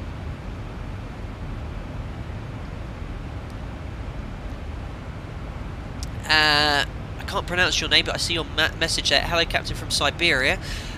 Do you have any mods for illuminating clouds at night? I don't have any mods there. Don't have any mods. Who's this who sent me a private message? Golf India Alpha 454. Can you do a flight from WIII? Because in WIII there will be a controller exam. I do understand they do those things in FATSIM. Well, it depends when and what time, but at the moment I'm going to be busy for the rest of the day. Where is that? WIII. Jakarta. Ah, well, it depends when. I'm more than happy to help that. Mark Smith, walking my Labradors. Be careful, don't trip over it whilst you're looking at your phone. I need to walk my dog, actually. He usually stares at you with these sort of glowing eyes, don't they, Labs, saying, when are you going to walk me? Think about me. But everyone well knows my Lab. He's often popping in on the streams because in my office, if I don't shut the door, he just headbutts him his nose and he usually jumps on my lap. Amici Chukwera, what is your favourite airport in real world and in X-Plane? Well, I think we'll enjoy the Madeira approach quite a lot, so I won't be able to. I think I'll enjoy this today in X-Plane, but I've never flown that in reality. I love flying into Malta, which most of you will know. Canary Islands. I've got loads of places I still need to go to. So, but generally, the shorter the days, the better. And I know this sounds really, because you guys, I mean, I'm in an incredibly privileged position. I love what I do. But the shorter days are fun too, like where you get home and tiring, except because you do it every day. It sounds really bad, but it's like anything. If you think someone has a dream job, and I do have a dream job, you enjoy your days off. So I do quite like the short sectors, short days as well. But sometimes I like doing longer 4-sector days. We do 4-sector days, lots of flying, lots of takeoffs and landings as well. So it's quite enjoyable. Yep, First Officer Jack, that's it, Steve. Pilot Din, hi Flight Sim, I have 2 questions for you. Will you be type rated on the MAX 200 and have you ever done a delivery flight for your airline? Now, yeah, there's no separate type rating for the MAX, so if you fly the NG, it's just a separate endorsement you get to fly the MAX at the airline you respectively work for. All you probably have to do is a presentation online. And maybe a sim session, not sure. And have I ever done a delivery flight? No, I haven't. So that's usually all captains that do that sort of sector. But I would like to do one from Seattle one day. Should be quite cool. Oh, someone sent me a message again. Private, it's at 1200 Zulu. In 4 minutes. I won't be able to spawn over to Jakarta, I'm afraid, for the controller exam today. And I doubt anyone watching this stream would like it if I all of a sudden changed our plans of going from Madeira to go to Jakarta. Massimo, any US airport stream candidates Sunday? Yeah, I still need to go stateside. JFK, hint hint. Well, I probably should. I'll make a note of it because you've always been very generous on my streams.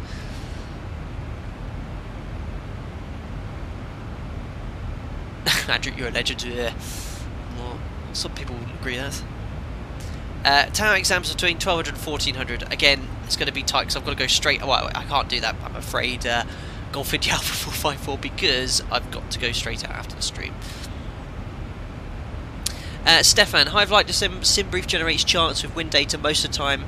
Some hours later. How is this in real life? So the wind data on the waypoint charts flight plans pretty much what you can anticipate forecast, and you have SIG weather charts which are generated every 12 hours, but their forecasts just give you a rough idea of what weather to expect. But yeah, I think the sim brief ones are bang on what we get in reality. Roka, are you using Spain Ortho? No, it's just standard Ortho 4XP downloaded with Bing Maps. I think it was Bing Maps. Dinosaur dinner, where we fly, we're going to Madeira, FUNCHAL, for runway 05 visual circling approach.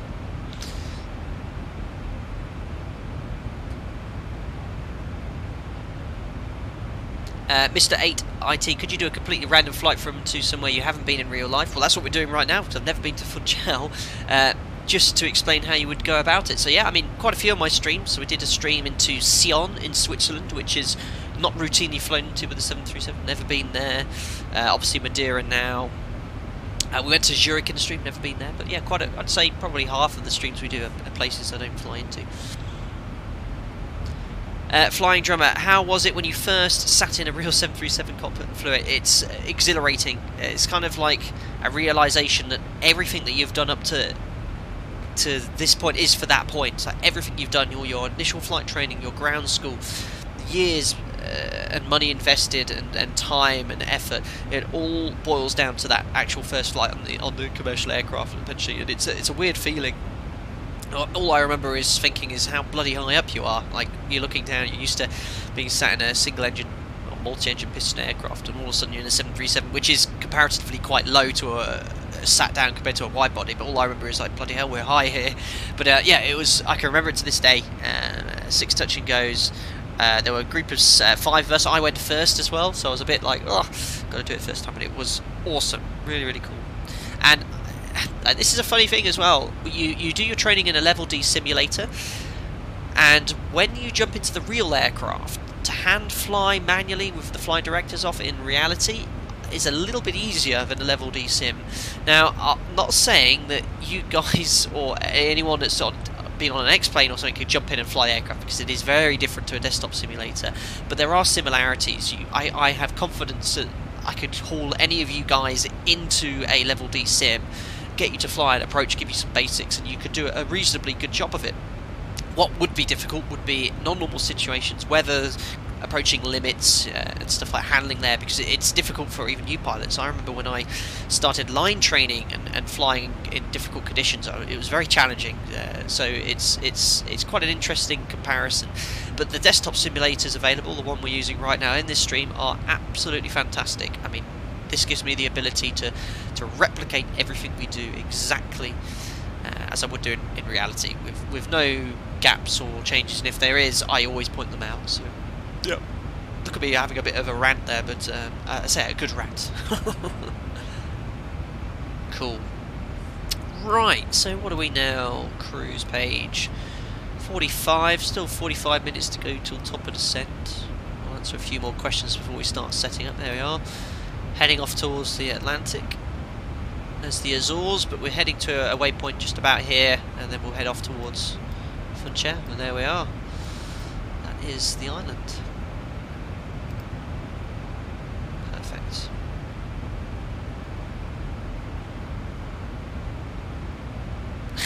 Andrew Broadbent, just for argument's sake, if you're a 737 captain and you got an opportunity to fly long haul to 787, where, oh, hold on, where's the message gone? I've lost, hold on, it's disappeared, my mouse has just scrolled and updated. You get an opportunity to fly long haul to 787, will you still be a captain, or will you be demoted to first officer? I think at certain airlines you can get direct entry captain.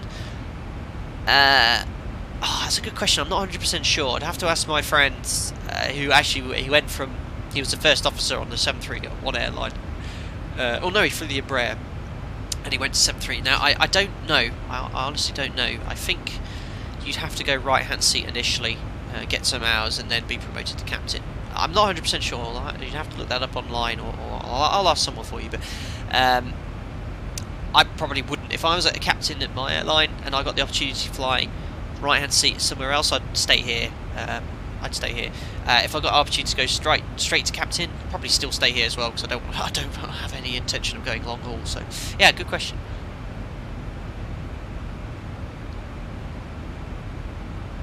Jumper and 8 dislikes me. Never mind, eh? Joseph O'Donnell, are you a first officer or captain? I'm a first officer. Senior first officer, I'd like to say. Got to put the senior in front of it.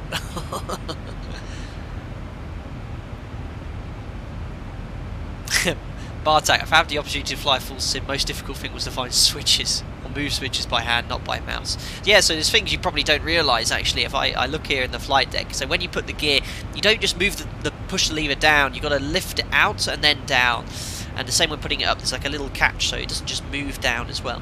The order brake as well, I don't know if you can see it here, but to get to max you have to pull it out. You notice, oh bloody hell, ZIBO is brilliant, look. You see how it moves out a bit? You have to pull it out to be able to set max. That's really cool. Little subtle things like that are different. These switches as well, they don't just, some of them just flick on and off like wing and anti-ice. But you see how the engine anti-ice, they have these little gates here. There's a little gate, you have to move them. They don't just move straight down. Same, well, pretty much all the switches have that. Light switches you can turn straight on. So there's subtle kind of muscle memory things you'd have to learn and develop if you were to just jump straight to the aircraft. Excuse me if you heard me belching there.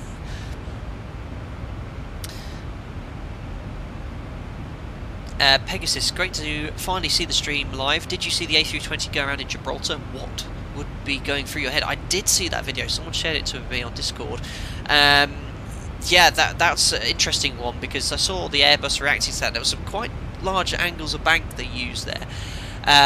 So basically they rolled left and right there quite violently, and it looked like they were trying to compensate that. Now, I've never experienced any kind of mechanical turbulence or wind like that.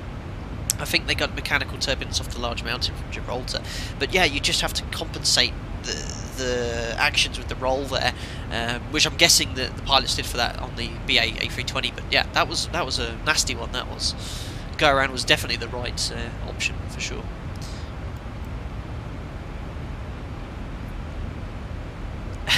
Mace DK, have you ever been intercepted by fighters? No, and may I wish never to as well.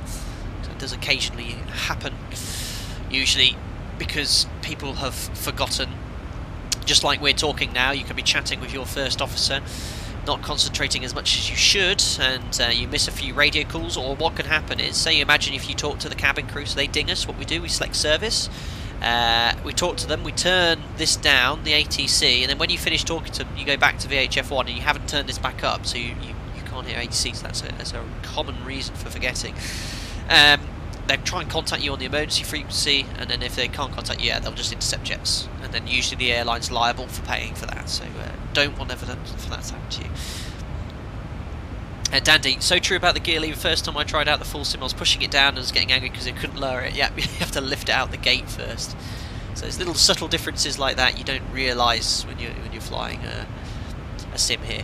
Now, I always get asked, do you reckon if I was to jump in a real 737, you imagine the scenario, all the pilots dead, could you land it and stuff, blah blah blah.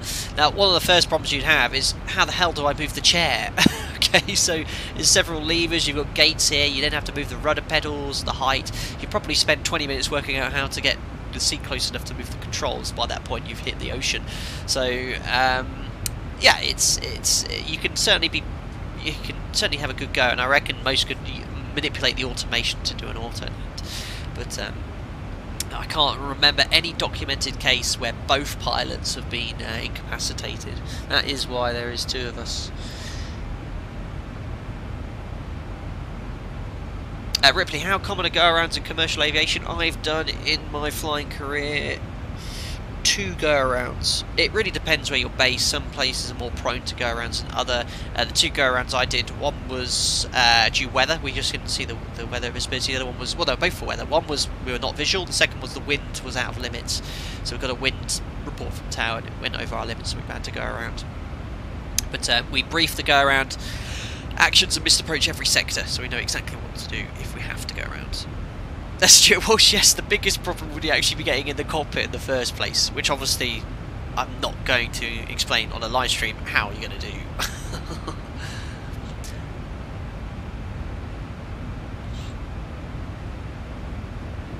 Boss says, some people said the autopilot was still on during the turbulence. Well, yeah, I mean, when it's turbulent, you can still leave the automation on. If it's very heavy turbulence, you can't disconnect it, or it can disconnect on its own.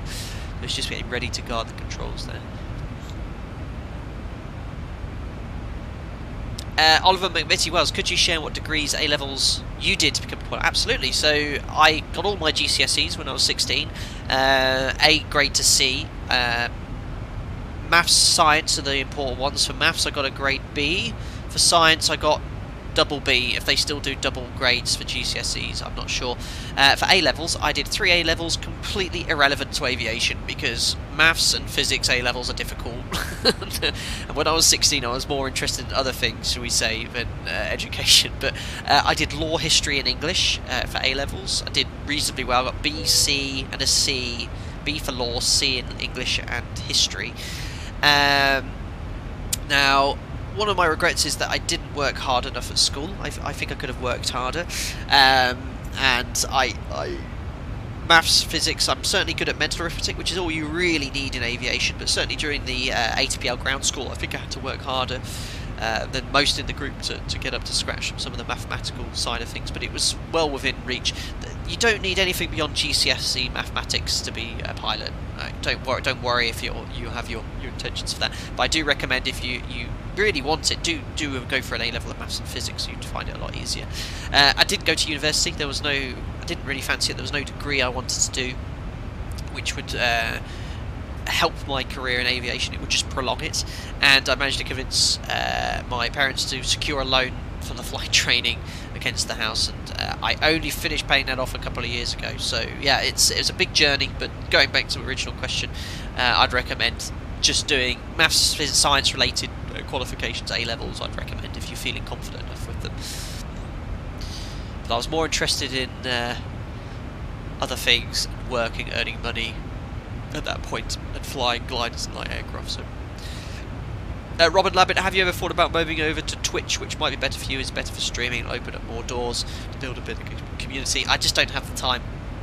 At the moment I can probably stream once every couple of weeks max, and you know, I don't have the much time to do other things like test the mod and other stuff. So at the moment I won't be moving to Twitch. I'll be using YouTube exclusively. And I quite like the platform. I know how it works now. It took me some time to learn how all the software works. So I'm happy here, and I've got a nice little community, I think. So it's all cool. Peter Kipper, did you ever consider going to the RAF rather than civil? Yeah, when I was probably a little younger, but I don't know. The Air Force is pretty tough. You still do the tours, don't they, and stuff, and it'd be cool to do, but I always wanted to go commercial. You tried. Yeah, my parents refused to let me get a loan because of the security, so I had to convince mine. I worked full-time for 3 years at Morrison's when I finished school to earn some money to pay for the PPL, to show them how dedicated I was. I managed to save quite a bit of money there. I was still living with my parents though, and with that I said, look, I've saved this X amount of money, and they were like, okay, you really want this, we'll help you out.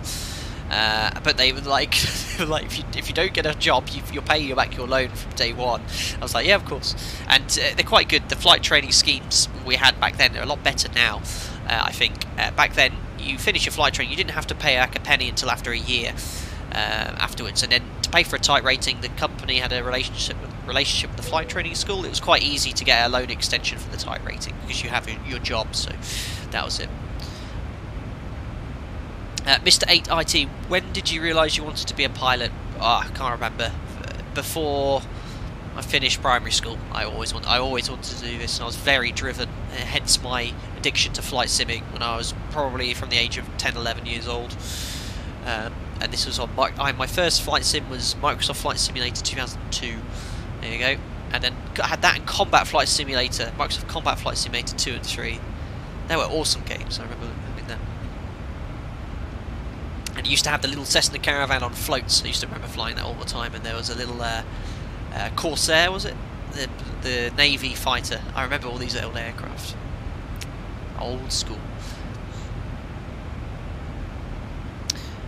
Cool. So what I'm going to do is probably start talking about this approach into Madeira, shouldn't we? So we'll close the maps for now. We'll punch an airport here. We need Madeira, which is Lima Mike Alpha charts. We're going to need the star chart, which is the Paca 1 X-ray. There it is. We're going to need the arrival, and arrival approach. Right, we want to have circling VOR DME initial approach and circling VOR DME final approach. So these are the charts. No, I don't want this one. Let me scrap that. We don't want 13.1 because that's part of the arrival. We don't need... There we go, visual approach. So we need those two. Perfect. And then the aerodrome chart as well.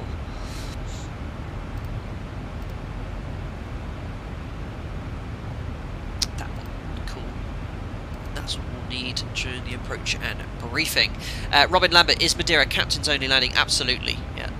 This requires, in reality, specific training in a simulator. You have to have flown every 6 months, and it would definitely, most certainly, be a captain's only landing. Cool. So, what we're going to do is I'm going to start punching everything in the MCP, and then we'll discuss everything we need here. So the VOR approach, final approach course is going to be 211. 211.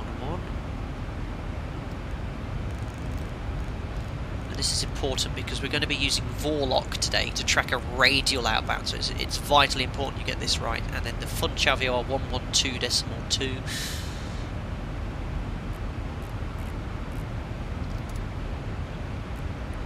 we go, put that active now. Now the minimums for this approach, which you find, oops, down here. Okay, so it's a circling to land because the final approach track is more than 30 degrees from the runway QDM. Not authorised northwest, that's because you'll hit a mountain. And it's 940 feet now. You'll know from watching my other live streams where we did circling approaches. We'll follow our company's procedure here. We just round this up to the nearest 100 feet, so we're going to set 1,000 feet as our MDA today. So we're going to level off at 1,000 feet on the MCP. So we can now set that here.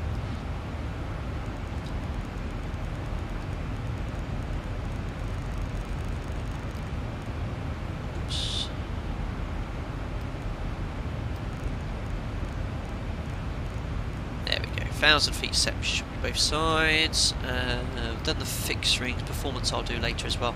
Just want to manipulate the FMC slightly. Now, what we're going to do is we'll use LNAV initially to get us a little bit closer towards where we need to go. And we're looking for the first or last point there. Now, we're holding at Abusa, we're not going to hold, so I'm going to get rid of the hold. There we go. And you can see here Abusu and FD211. Now this is the descent point here, which we're going to chat about in a second. You see here on the chart, FD211 7 miles is the final approach fix. Now here I just want to put 3,000 feet at the waypoint before this, because you don't want to bother doing a Madeira today. You don't want to, sorry, let me say that again. You don't want to bother doing a CDA, a continuous descent into Madeira. We want to be nice and level 3,000 feet just prior to the descent here, because we want to be nice and slow, and also set the speed to 180 knots with flat 5. That's just to ensure that when we start descending, we're all configured safely for the descent there. So I've manipulated the FMC. Now let's talk about the approach. For that, I'm actually going to get the Navigraph charts up, because it's a lot clearer to show you here the approach briefing. So let's bring up Madeira. Here we are. We're just about to intercept the Romeo 1 airway. And if we go to Madeira here, view charts. Perfect. So what we're going to do here is show you some of the airfield briefing. Now, all airports will have a standard airfield briefing included with the charts, talking about limitations, what you need to do prior to flying the approach, etc, etc. Airline, certainly the airline I work for, they also make a separate document called an airfield briefing, which is not part of the charts. It's written by the performance department, giving you an idea of what you can expect, etc. Now, I've been very fortunate to manage to get hold of the airfield briefing from TUI, because I've got a friend who works there, so I've got a rough idea how we're going to fly it. But if you read the briefing here, you can see how it talks about restrictions at night for noise, engine test runs.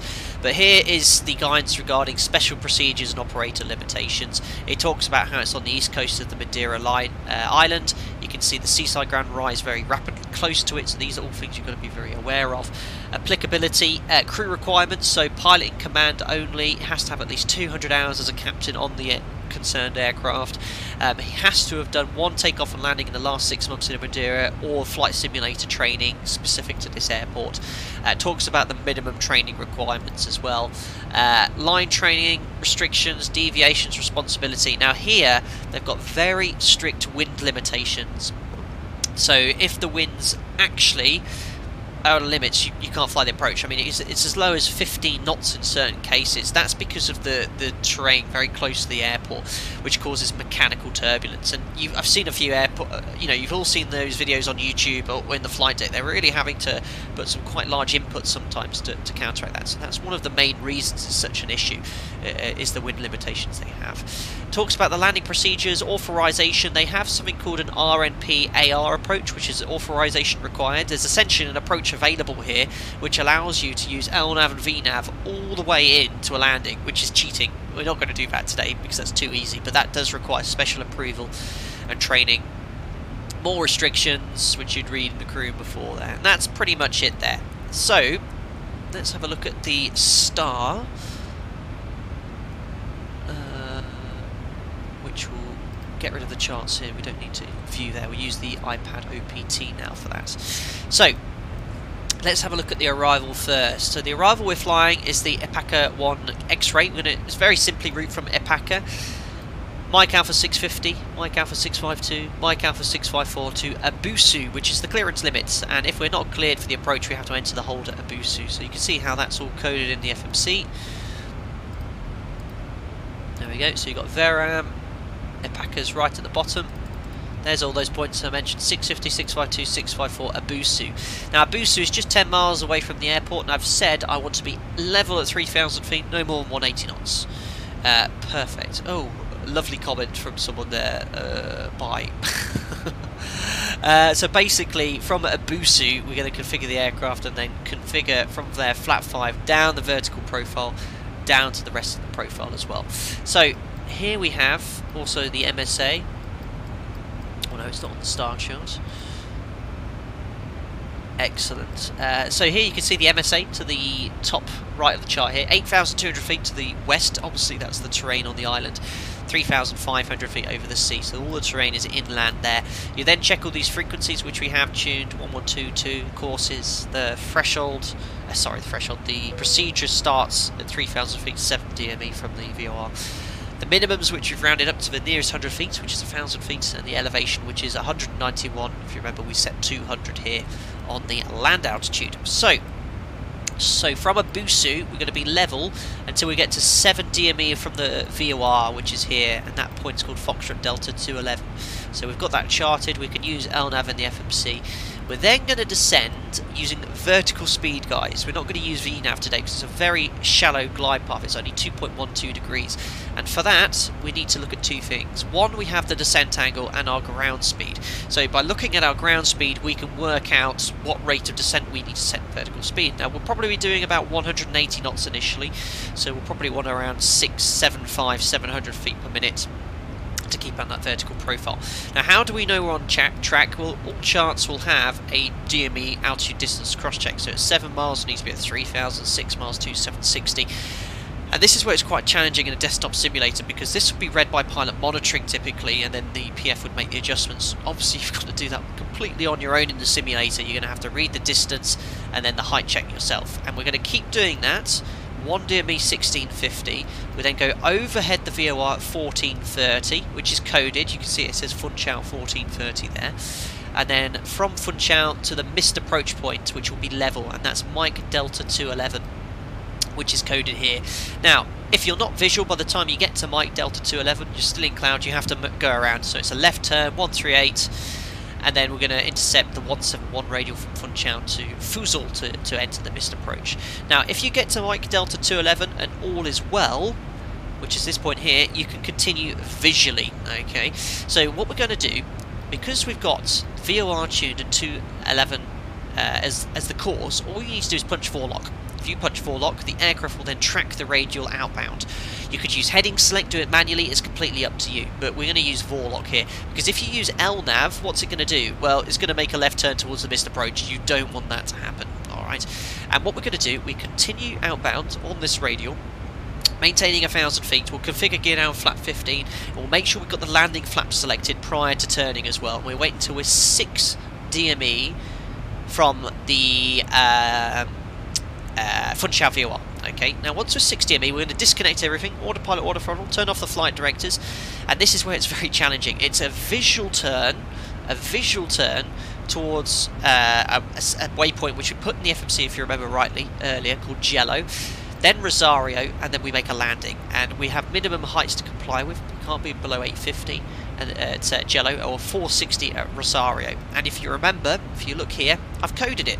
So this gives me something to look at on the ND, because it's very difficult in a desktop simulator when turning to follow. So all I'm going to do is make sure that we fly overhead Jello, overhead Rosro, complying with those minimum heights, and then obviously we will land visually.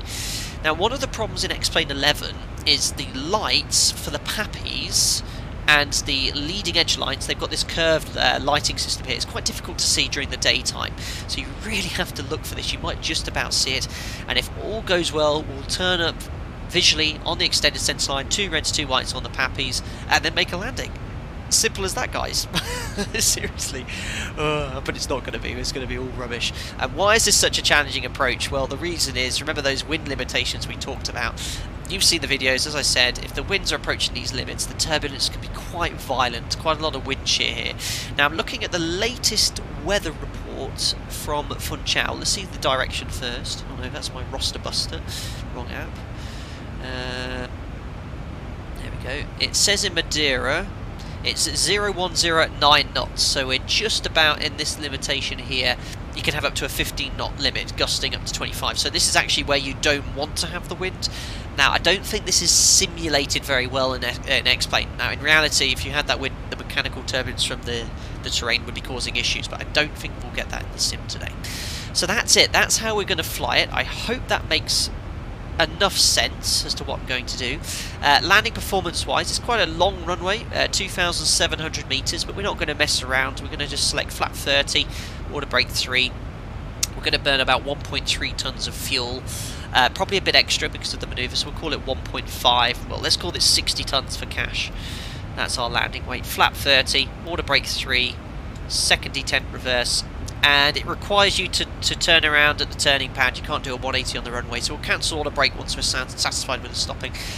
And it's very simple taxi, 180 backtrack, off in Bravo, and then onto the apron where there's several parking stands there. So, yeah, so simple, yawn, that says back in the neck. So that's it, that's the full approach briefing. We're going to configure flap 5, get down flap 15 prior to 6 miles, fly the turn onto the runway, but that's essentially what we're going to do. You probably didn't understand anything I said. If you do, ask some questions, I'll try and answer them prior to the approach, what we're going to do. But this is very similar to how the guys fly this in TUI, in TUI Jet, so Thompson or TUI Belgium. They've got several, obviously, airlines there. So I've looked at the guides, it's pretty much what they do, and after speaking to someone who's flown the approach in the past, that's what they pretty much set up and fly. So cool, that's pretty much it really. So everything's set up for the approach. Lovely day over the Atlantic, clear skies, and we're still quite away from top of descent. I think it was 144 miles, so another 20 minutes or so, which is all pretty cool. Oh my god, that approach is freaking madness. It's a busy one, but so long as you're prepared on what you're going to do and how you're going to fly it, it's like most approaches, they can be flown safely, but it is a tricky approach. Hamburger Schnacks, why is the runway so long, 2,700 metres, but in Gibraltar it's short? Both are basically in the water. So I think Madeira used to be shorter, but I think TAP Airways, they went over they had a runway overrun a few years ago, so they decided to extend it. And you can see the runway extension in reality. It's really cool to look at. You'll see it in the sim. It's built on columns and stuff. I guess in Gibraltar they haven't got the space. They'd have to reclaim land to extend the runway. But yeah, it's long enough here. Oh yeah, that's a really good point by Joseph Stallinson there. Furthermore, the slope on runway 05 it's hard. Well, I think you mean high. It's a very upslope on runway 05, so it gives you this visual impression when you're turning final that you're coming in very high, and it's like landing on an aircraft carrier, because I think it's 1% gradient upslope, so it looks like you're really high flying Faneuil. It's a bit of a visual illusion you have to be wary of. That's well pointed out, actually. Mark Beaton, have you had any issues with active sky and huge turbulence causing autopilot disconnect? No, I haven't had any issues with that. I have had in the real aircraft the autopilot disconnect from wake turbulence before, taking off behind actually another 737. The aircraft rolled very quickly to the right and disconnected the autopilot. It's pretty interesting. Night Shadow, what is line training? Well, line training is something that you have to do as a new pilot on type. If you're either a cadet who's joined with no flying experience, or even an experienced captain, and you have to fly with a line training captain, and there's a set amount of procedures and things you have to complete before you complete something called a line check, where you're then released to fly on the line. So you have to do several things like non-precision approaches, no bleeds takeoff. There's a lot of discussion items, and you have to show absolute proficiency in that item before you can be signed off. For example, one of them is rapid depressurization. So if your line training flight in the cruise said, let's talk about rapid depressurization, you had some issues with that, he couldn't sign you off. You have to show absolute proficiency. How to not, you fly the 737 for what airline? Again, that's a very common question asked in my streams, something I don't disclose. The airline I work for is well aware of what I'm doing, but I just choose not to disclose who I work for personal reasons.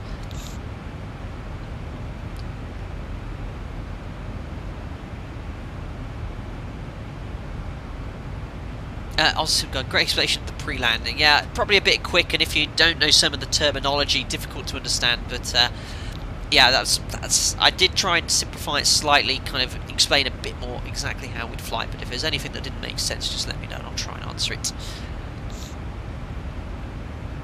Mr. Pike, hi. Would you say that your view from the captain's seat in game corresponds to the field of view sat in the real cockpit? Yeah, that's someone that asked during the. Taxi out. Yeah, this position I have here I'm pretty satisfied with. You can see you should be able to see just about the auto brake disarm light, just the top of the glare shield. The way I used to teach it in the sim was you want to have it so your eye lines, if you would put a tiny piece of paper here, you could just about see the paper, but no more. So something like that. This personally gives me the best view in a desktop simulator. Tryhard 7, will we see Greece in the next streams? Yeah, we still haven't got to Greece. I think, is it Thessaloniki's been requested a few times, so yeah, we'll go to Greece at some point.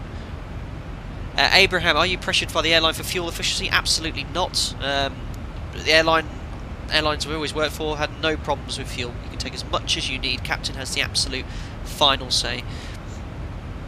If there's a justifiable reason for taking it, there's no issue whatsoever.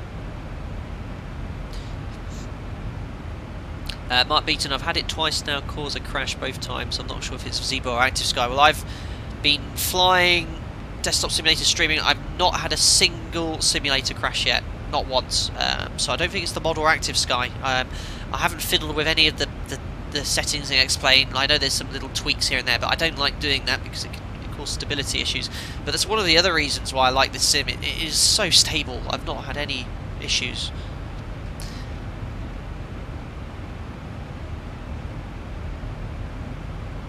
Joseph O'Donnell, the KLM that's been behind you is overtaking you now. Ooh, where is he? I haven't looked at my VAT sim. Like I said, I'm anticipating if there's no AT, I might just go off VAT sim because I've watched some other streamers. There are some people that have nothing better to do except to gate crash your stream. So there's probably going to see someone taking off on runway 23 or something crazy. We'll probably log off unless any ATC comes online.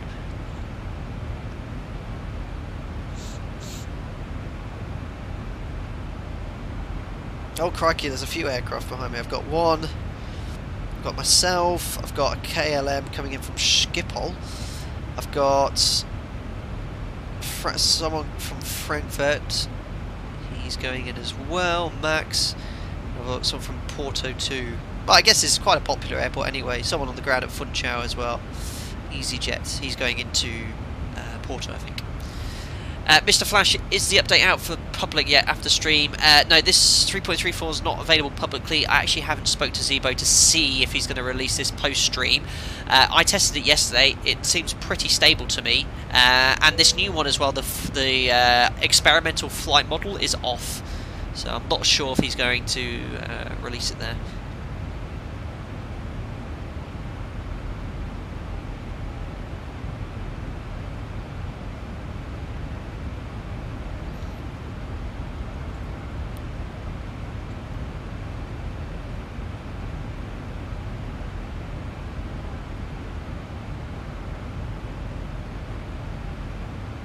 Cool. Steve Mayer thought the approach reef was spot on. Oh, cool. I'm glad someone understood it. Just about understood it myself. Good. Will we do a flight in East Asia, Japan, Korea, China? Yeah, we can go elsewhere. It's just finding the time. Like, once I get things sorted, like I said, I'm flying out of base at the moment. I would like to stream once a week. Would be what I want to do long term. You know, try and consistently do it. With my working roster, sometimes that won't work. Other times it will. I don't like having to wait 3 weeks to stream. This is a long time, but I just had no choice. I've been so busy. I only had a few days off in between. But it is very difficult for me to arrange a streaming schedule because of my work. Oh, Carl, $25. Unbelievable generosity. I have to get my canine from the kennel. Thanks for streaming Safe Landing. That's very, very generous for you.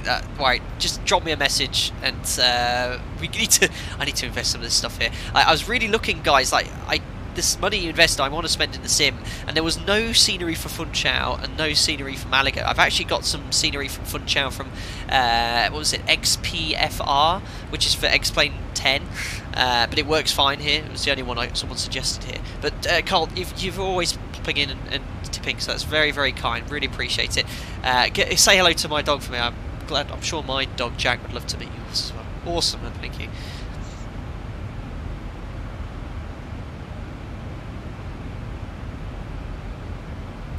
Martin McFly, approach reef was good, thank you.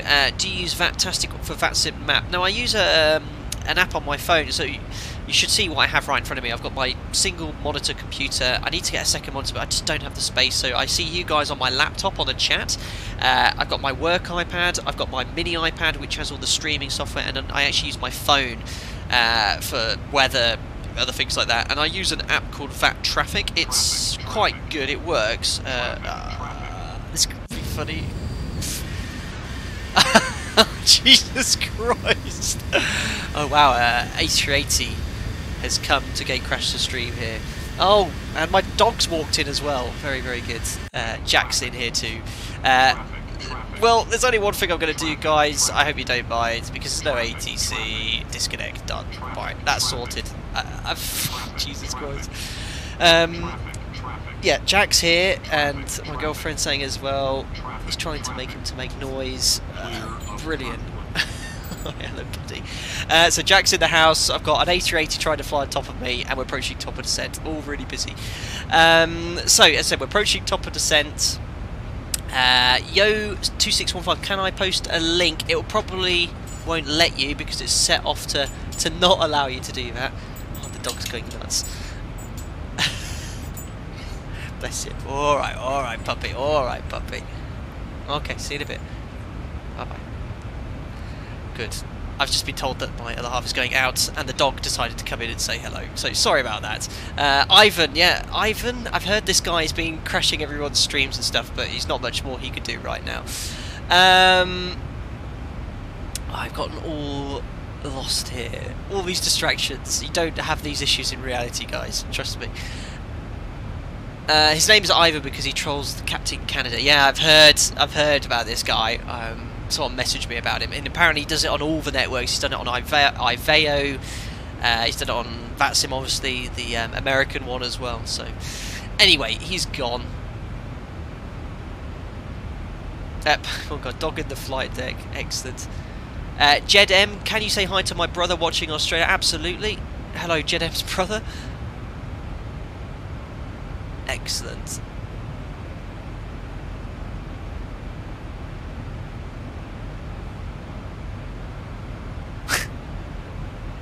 Someone just sent me a message on Discord, it's quite funny.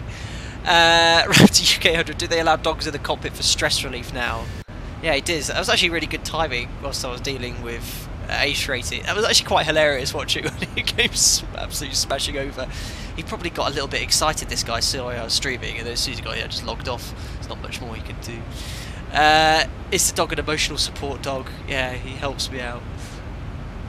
Brilliant. Cool. So, here we go. Approaching top of descent now. This is where it's all going to get fun and busy. I think it might be a little bit cloudier in Madeira as well. It is scattered at 1,300 feet, clouds 1,500. So the cloud base is yeah, it's fine. It's quite a bit lower there. QNH now 1030, so we can preset that here. Cool.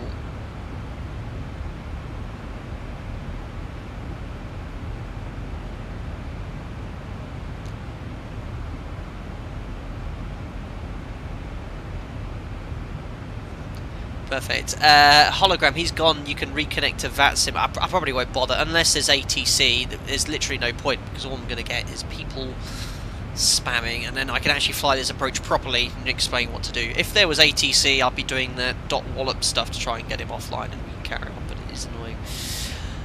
Cool. Mike Beaton, please test the ZIBO in some weather. Mine seems to be getting thrown around like a paper plane.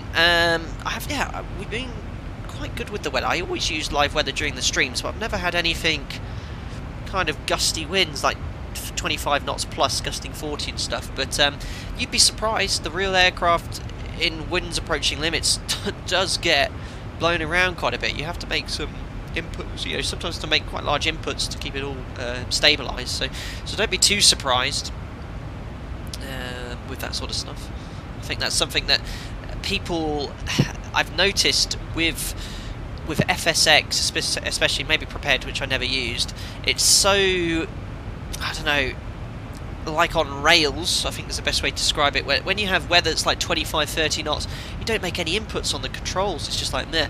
Like if you've got winds 25-30 knots, you're having, fighting is the wrong word, but you have to make quite big changes on the controls to keep the aircraft stable, pointing in the right direction, especially when the crosswind's approaching limits there. I mean, if you just look online at some videos of guys landing with windy conditions and just watch what they're having to do to keep it all stabilised, you'd be quite surprised. Especially, there was a really good one I watched flying into Madeira. It was quite an old one of a 737. You can see the guy getting some quite large wind shear. He goes full left on the control column, the airplane barely moves, so don't be surprised that you're having to do stuff like that in X-Plane. It's certainly closer to what it was on other simulators, which is another reason I moved.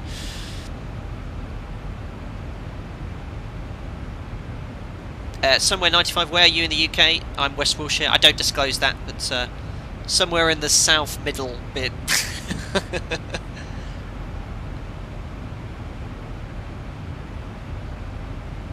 Cool. So can't see anything out the window. Can't see Porto Santo.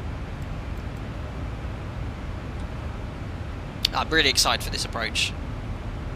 This could be fun. Had ESAT, only one thing I was always wondering, is a cold and dark plane locked like a car? Do you need a key to get in? No, it's not locked at all. So if I go externally here, you either need some steps to get to the aircraft. It's going to be quite difficult to see the door because I can't move handle. Obviously it's textured only, but all you need to do is pull this, rotate it, and then it opens, and then swing it open. There's no key here, but remember, an airport is airside airport is a secure location, so everyone that has to be on the secure location has to have gone through security and checked there. So it's okay, you know, for that to happen. It's no one that's going to kind of jump in and joyride it unless they've gone a big problem, but they have to have had an ID or snuck in, which is very, very difficult to do. So that's all in. Tony Mitchell, did you once say you flew at Fenland Airfield? That's only a few miles from me. That's very close to where I'm originally from. You're probably my neighbour and you don't even know it. We're from around that area. I don't live there now. My family does. Softy Snay subbed, thank you very much. I don't have any subscription, new subscriber pop up, so otherwise it'll be a bit distracting all the time and stuff. I appreciate that. Yeah, I can see you subscribed on the OVS, so thank you very much.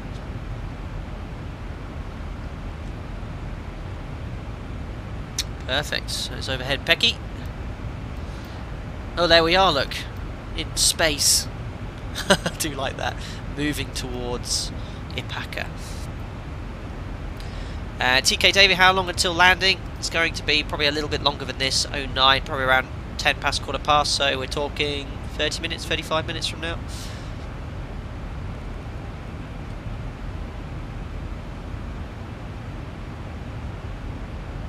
Romko, you have traffic there. Yeah, I think that's default explain 11 traffic, because I'm definitely off the network now.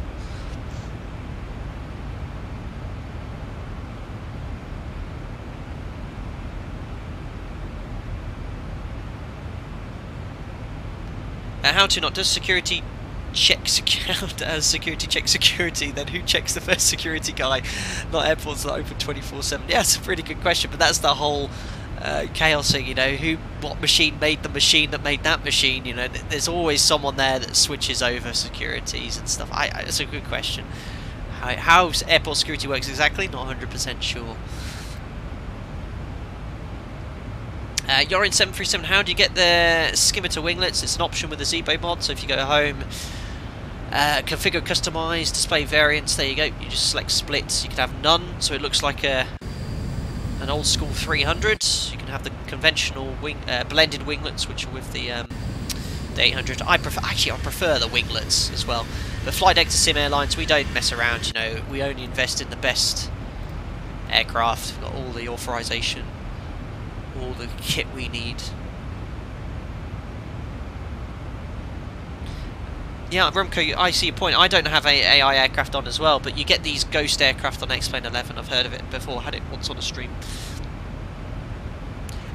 Strange, I don't have Jello and RDSR on my FMC. That's because it's coded slightly different, Golf Lima. It's coded as Jello, G-E-L-O, and Rosro, R-O-S-R-O. It's actually, the waypoint's called Rosario, but that's how it's coded there. Sorry, it's not my mic. Cool, so reset MCP altitude, obviously now requests with radar descent. We're just going to go straight down to something random, let's set 90, and then all we've got to do is wait until we pass the top of descent point.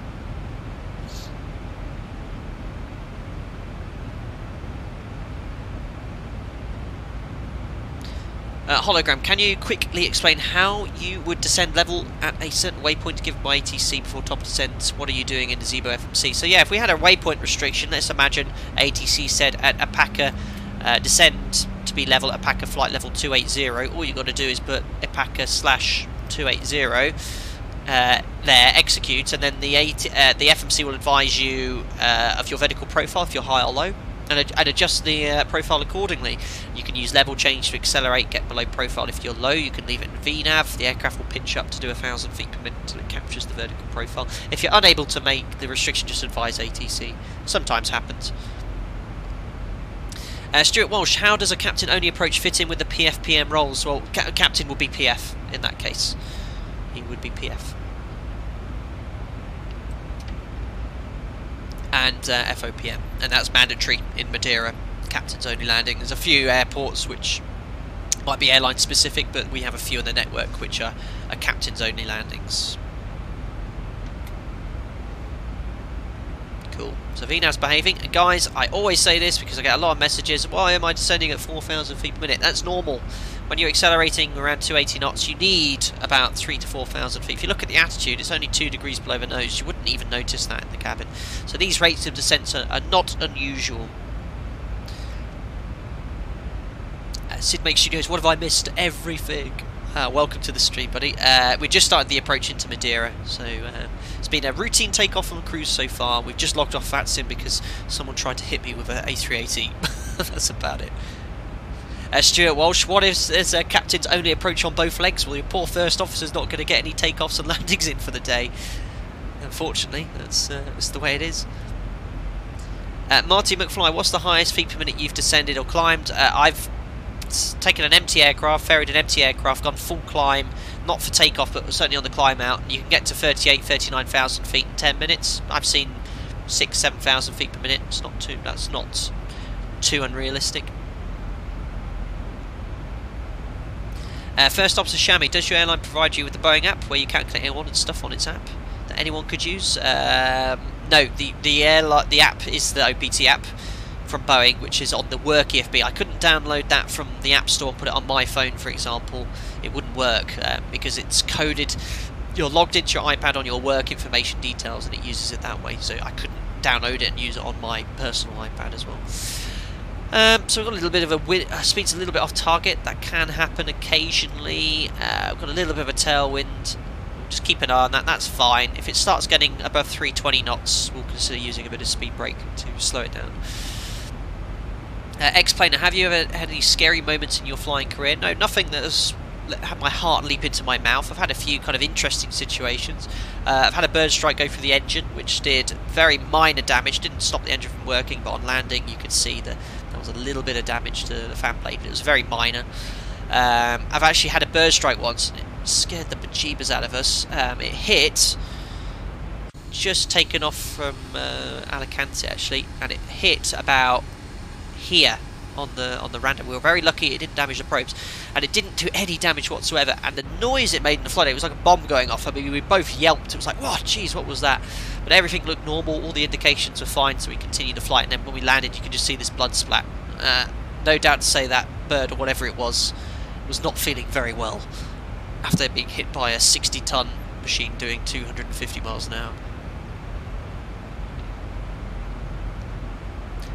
Tristan, how would you calculate takeoff weight without the OPT? Well, you can work it out on the mod quite easily, but in reality you'd need a load document which explains how many passengers you've got, how much cargo, and that would tell you what the takeoff weight is. You can't weigh it per se, you have to have documentation to work it out. Sam the Rhino Man, hello. If you use flap 10 for drag on approach and you have reached the target speed with a long distance to fly, would you retract back to flap 5? That's a really good question actually.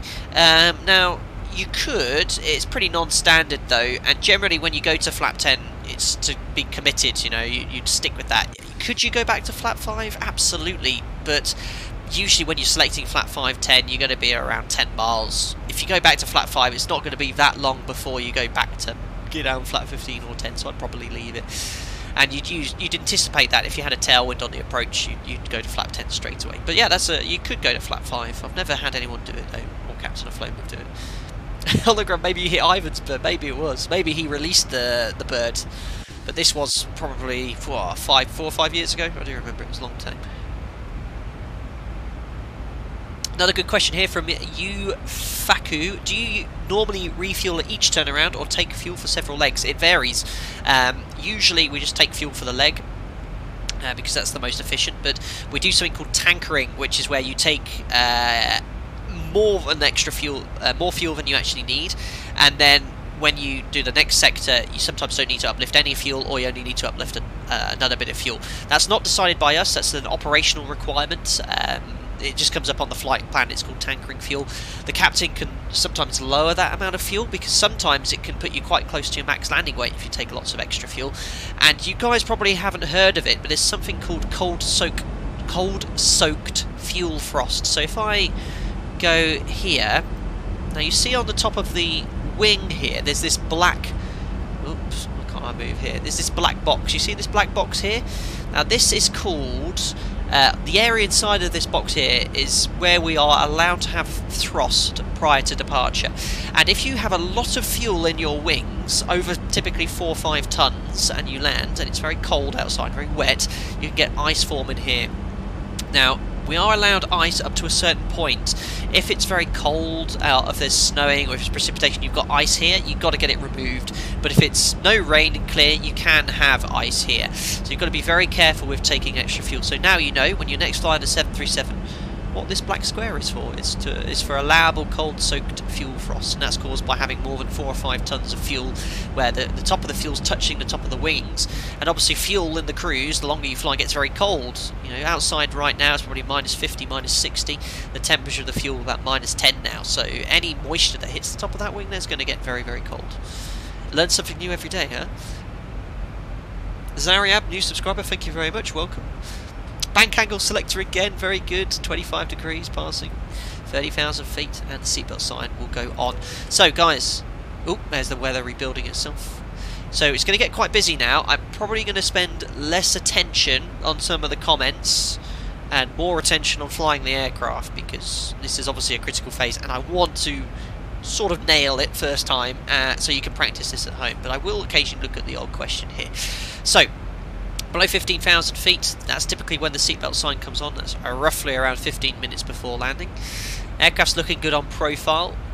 A little bit half-fast speed, but that's going to be completely fine. And what we're going to do is actually no ATC. We're just going to step straight down to 3,000 feet now, which is our next step altitude. So we push that, set the QNH, which is 1030. There we go. And we just got to watch the vertical profile, because we changed the QNH. It's showing us a little bit high, so the aircraft's going to dive for that profile in VNAV, which will make the speed go high, but it's fine for now. Perfect. And we're still inbound to Mike Alpha 650. Let's get these charts back up. I don't need I've not been looking at the fuel burn, but the fuel burn I think is pretty good now. Airport, there we go. So we're already on the start. Now inbound to Mike Alpha 650.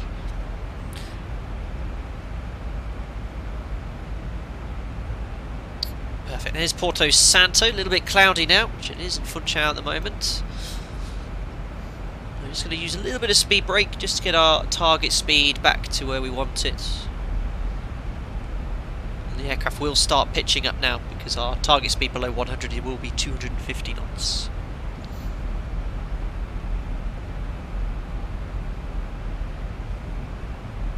Perfect.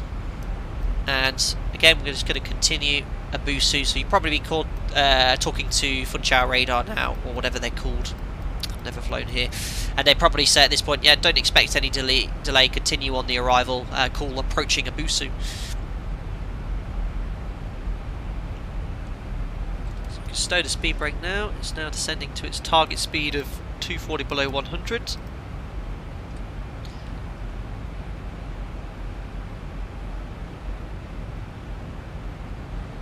Fattest white guy ever. This must be very boring for you, considering you are flying the real thing. No, absolutely love doing this sort of stuff. Absolutely love it. It's returning to my flight sim roots. Honestly, I really look forward to doing this sort of stuff for you guys. I've got a hologram coming in with a £3.79 donation. You've made my week end by streaming. Thank you very much. Made your weekend. You've made your weekend by streaming. Well, you're most welcome. I really enjoy doing this sort of stuff as well. Cool. So there's 10,000, 3,000 post-cruise checks. Fuel 4 pumps on. We have on board now 5 tons, so we've got plenty. APU's off. Pressurization is set. Seatbelt signs on. Push the recall. There you go. The post-cruise checks are complete.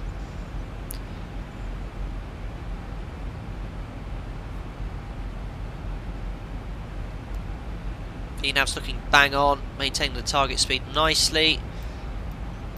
Porto Santo will be on our left in a second.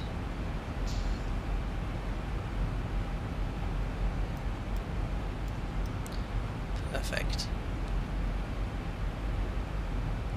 So we're going to continue to 3,000 feet until we're pretty much at the Abusu point, and then we're going to use vertical speed, level off at 3,000, set 1,000 feet, and then we'll just use vertical speed following the descent profile off the chart to follow here. This could get interesting. How many's what? I've got 600 people watching. Oh my bloody day, my days. This could be hilarious. My credibility's at stake.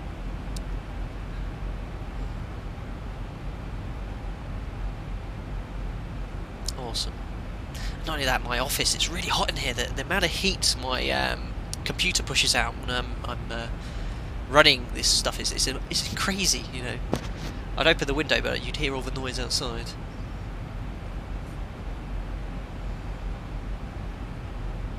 Excellent.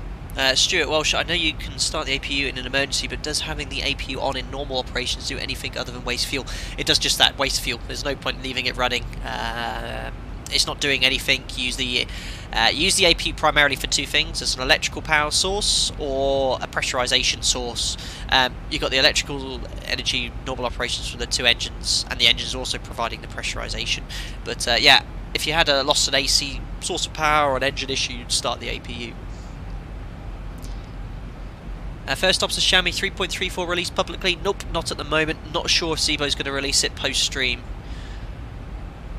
And he's probably watching this now to see how the aircraft performs anyway. Perfect. So all looking good. Speed's getting a little bit below target speed now, so I'm just going to add a little bit of thrust just to get back up to 240 knots. So I'm manually adding thrust in arm.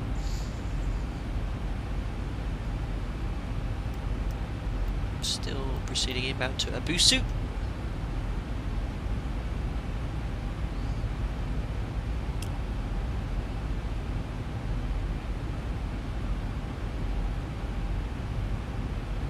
Looking good, back to the target speed, and then we can slowly bring the thrust back to idle. So the captain would have typically the weather radar on, always having the weather radar on, monitoring for anything there. The pilot monitoring would have the train radar on. So I saw someone ask a question about that. Your boss might be watching, he might be. You shouldn't judge what I could do like here in reality. Though I hope not.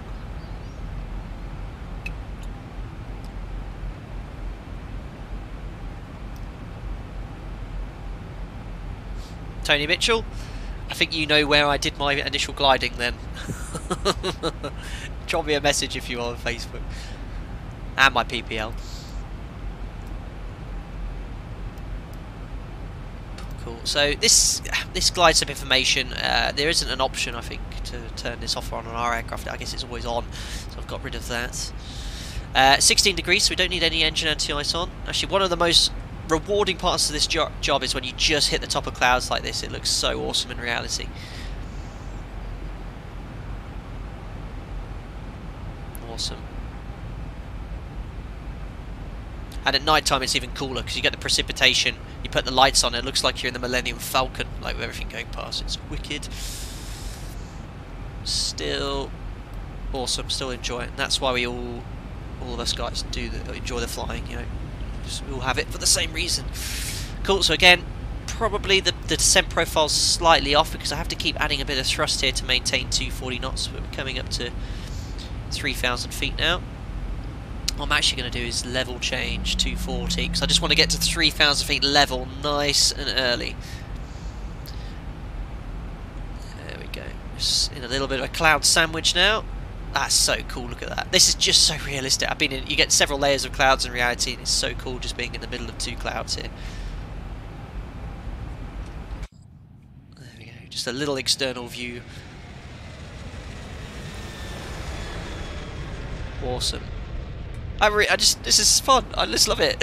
So cool. Right, one to go. We can now start slowing it down. There's a decel point as well. We'll leave it in level change as well, which is going to keep us descending and allow us to slow down as well too. Cool. So we'll get rid of the star chart now because we're approaching the clearance point, which is Abusu. So we'll close that. And here we are on this chart approaching Abusu. Now, when we're level at 3,000 feet, we're going to set 1,000 feet, and then we're going to wait until we're 7 DME. So when you see 7 here at FUNCHAL, and then we're going to start descending in vertical speed.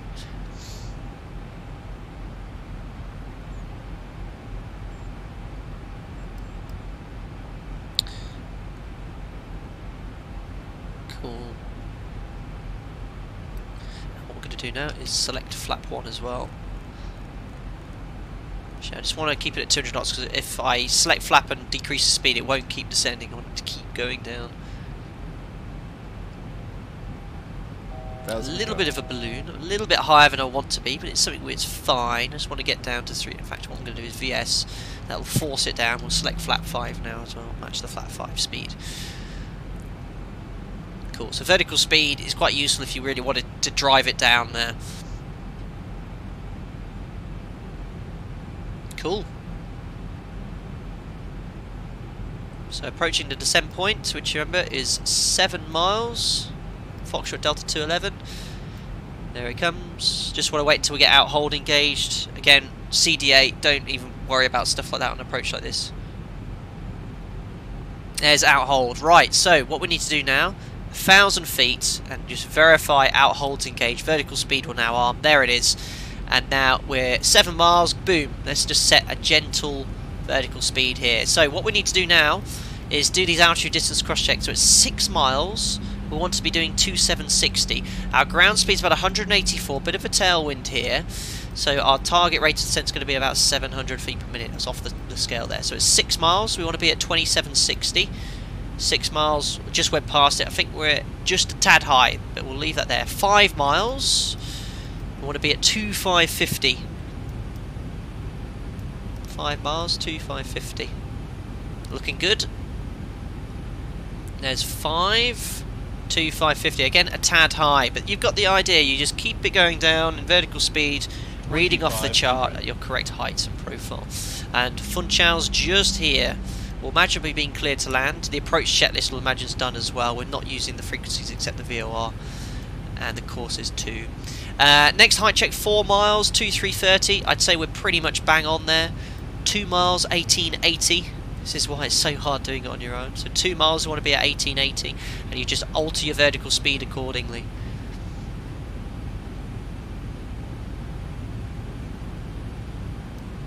Perfect. So 3 miles, 2100, bang on the money here. Looking good. 2 miles from FUNCHAL VOR, we want to be 1880. Bit jagged cliffs here. There should be some windmills though. Looking good. 1,000 to go. Checked. 2 miles, we're good. 1860, 1880. 1 mile then, we need to be at 1650. And if you look out the window, there is the VOR. Look at that. You'd actually be able to see that very clearly. So 1 mile, 1650. I'd say that vertical speed works perfectly. 1 mile, 1650. Look at that. Now, overhead, the FUNCHAL VOR, which is here, it needs to be at 1430.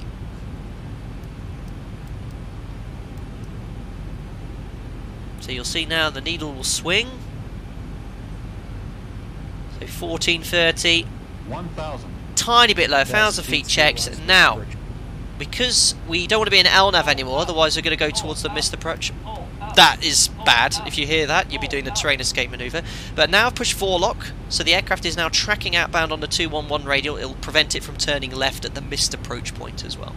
Right, outer quiet. We've done now with this. We now want the visual. Approaching minimums. Checked. And at this point you'd have to be visual. And there it is, guys. It's waiting for us. 1,000. The runway in FUNCHAL. Out holds. Missed approach altitude is 3,000 feet, which is set. So now, guys, we've got to wait until we're 6 miles away for the turn. If we're not visual by this point here, 3.6 miles, we'd have to fly the missed approach. But we're completely visual today. So, 6 DME, remember guys, is the next point. 6 DME here, 6 we're looking for on FUNCHAL to turn. So we can configure, gear down, flap 15, match speeds, do the landing checklist to flaps now. Start switches are continuous, recall checked, speed brake arm green lights, landing gear down 3 green, order brake set to 3. Just holding on the landing flap, which will set shortly. Ah, so busy. And obviously you have to be visual all the time. Yep, we're fine to continue. And there is FUNCHAL. Right, so now let's select the landing flap, which is flap 30, match speeds. Oh, I thought ZIBO had fixed this. There shouldn't be any 25 or 15 bug. You should have just up and VREF. We'll get that sorted. So flaps, just matching my thrust there. 30, required 30, selected green light, and lights are on. And now we're just waiting for that 6 DME point. 6 DME, and we'll disconnect fly manually towards those visual points, Jello and Rosario, maintaining the altitude, which is what we put in the FMC. Oh my god, I hope this works. Right, so coming up to 6 miles now, let's disconnect everything. Flight directors off, fiddly, and we'll pop the flight directors back on for the missed approach. There's 6 miles, so we're now completely flying manually, and we'll start this right turn. And this is where it's really tricky, because you've got no visual reference. You know, you can't really look outside. Remember, we don't want to be any lower than 850 at the Jello point, so I'm just adding a bit of thrust there.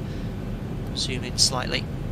And I can use the trend vector here, you see how it turns, to put it on jello. And we just want to pretty much maintain a level segment here for now. So we want to be no lower than 850 at jello. I mean, it's so tricky because you can't see anything.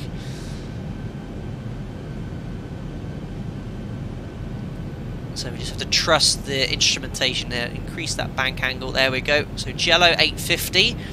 So I'm going to start a very, very gentle descent. Probably increasing. Just about see the leading edge lights. They've actually got that simulated here, the scenery, which is really cool. See the lights flashing? Very difficult to see, I think, if you're not close to the screen. But we're going to follow those leading edge in lights. We can now start descent. Rosario, I think, was 460, if I remember my. Remember off the top of my head. Sorry, I'm blurring my words, so I'm really having to concentrate. Speed's good, thrust is good. Just follow the coast, guys. That's all you need to do. That's what my friend said when he flew here. As the FO captain just said, just follow the coast. And hopefully, when we come out, we'll see the Pappies, 2 reds, 2 whites. Oh, look at that! 3 reds turned low. Wind's fine. There'd be a lot more turbulence, I think, in reality. 2 reds, 2 whites. 3 whites pitching down ever so slightly. Now you can see the upslope. You can see it looks like you're very high here. So I just don't want to get any higher though with 3 whites. What about 1,000 feet? There we go. Checked. A little bit of crosswind from the left. 3 whites. A little bit high again. 300. There we go. On the centre line. 200. 150. 40. 30. So check. 20. Close, 10. just hold the attitude, nice long runway here, there we go, oh yeah, speed brakes up, reverses, nice, reverses are good, 64%, 100 knots, just disengage the brakes there, let the reverses do all the work, 80 knots, and 60 knots, reverses to idle. Yeah, there's a texture change here on the runway because I think it's old X-plane and new X-plane there. Remaining. And we have to turn around at the turn circle. So yeah, that worked out well. The pressure's off, guys. My credibility remains. 600 awesome. remaining. So we still have the reverses stowed now. And here's the turning circle. So we can start braking manually. I mean, you could just turn around on just the runway. Completely fine. That was a awesome approach. Really enjoyed that. Right, stow to speed brakes. We can now select the flaps up. A little faster, 180 turn. You want to do about 8 knots actually. Perfect.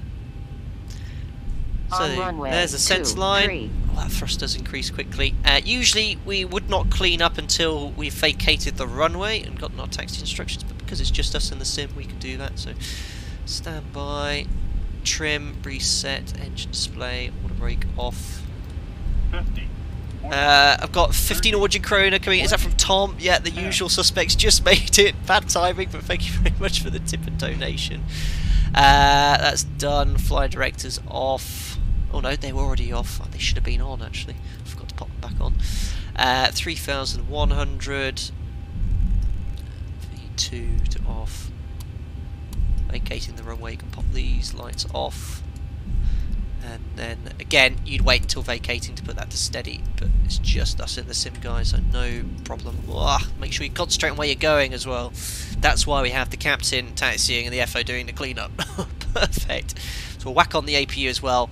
I'll look at some of the comments in a second. As I said, there was a lot of concentration required there. I think that was the one of my best landings yet, I think, on the stream.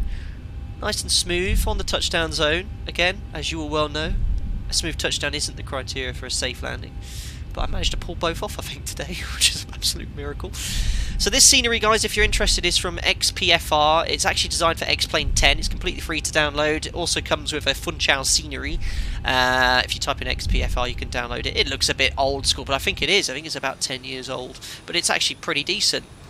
It looks pretty good to me. And that's why I love this community. You can get decent stuff completely for free there.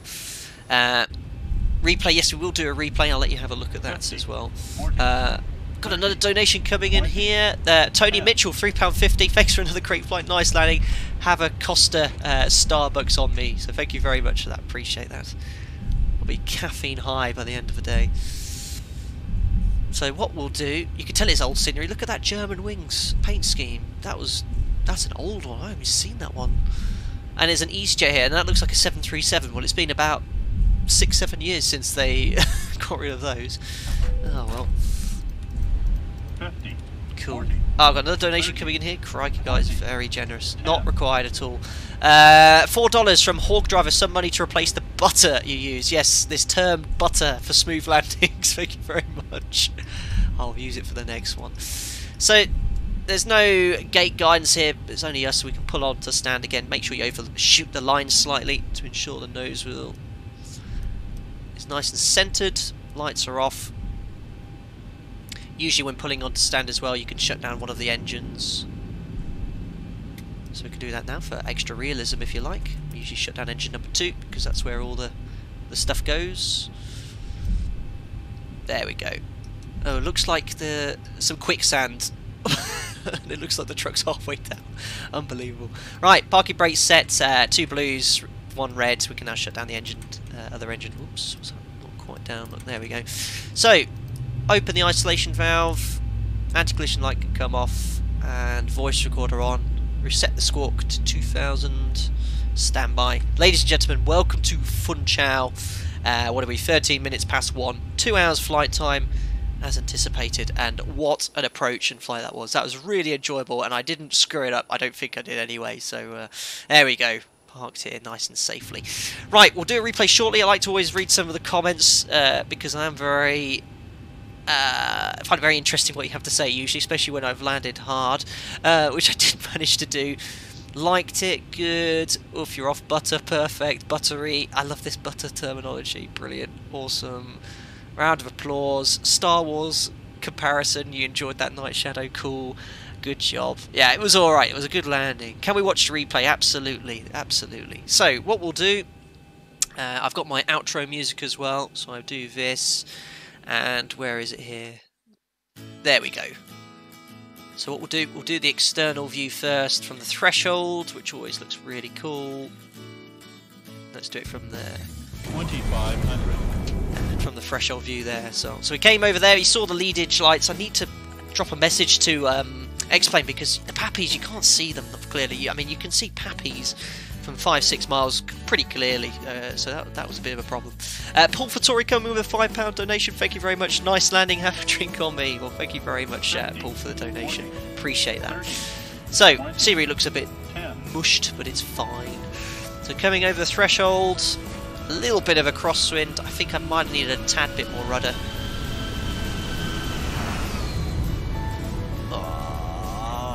It was a little float. Oh, nice kiss. A tiny bit of right rudder was needed though, but not much there. That was okay.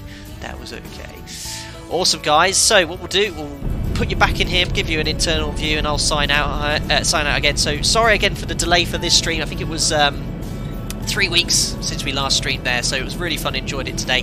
Regarding a time for a next stream, like when I finished last time, I cannot give you a solid date because my flying's a bit all over the place with the roster, but as soon as I get any free time, I'll try and do an impromptu stream. I'll chat to the members again. Thank you everyone that donated as well and joined as a member.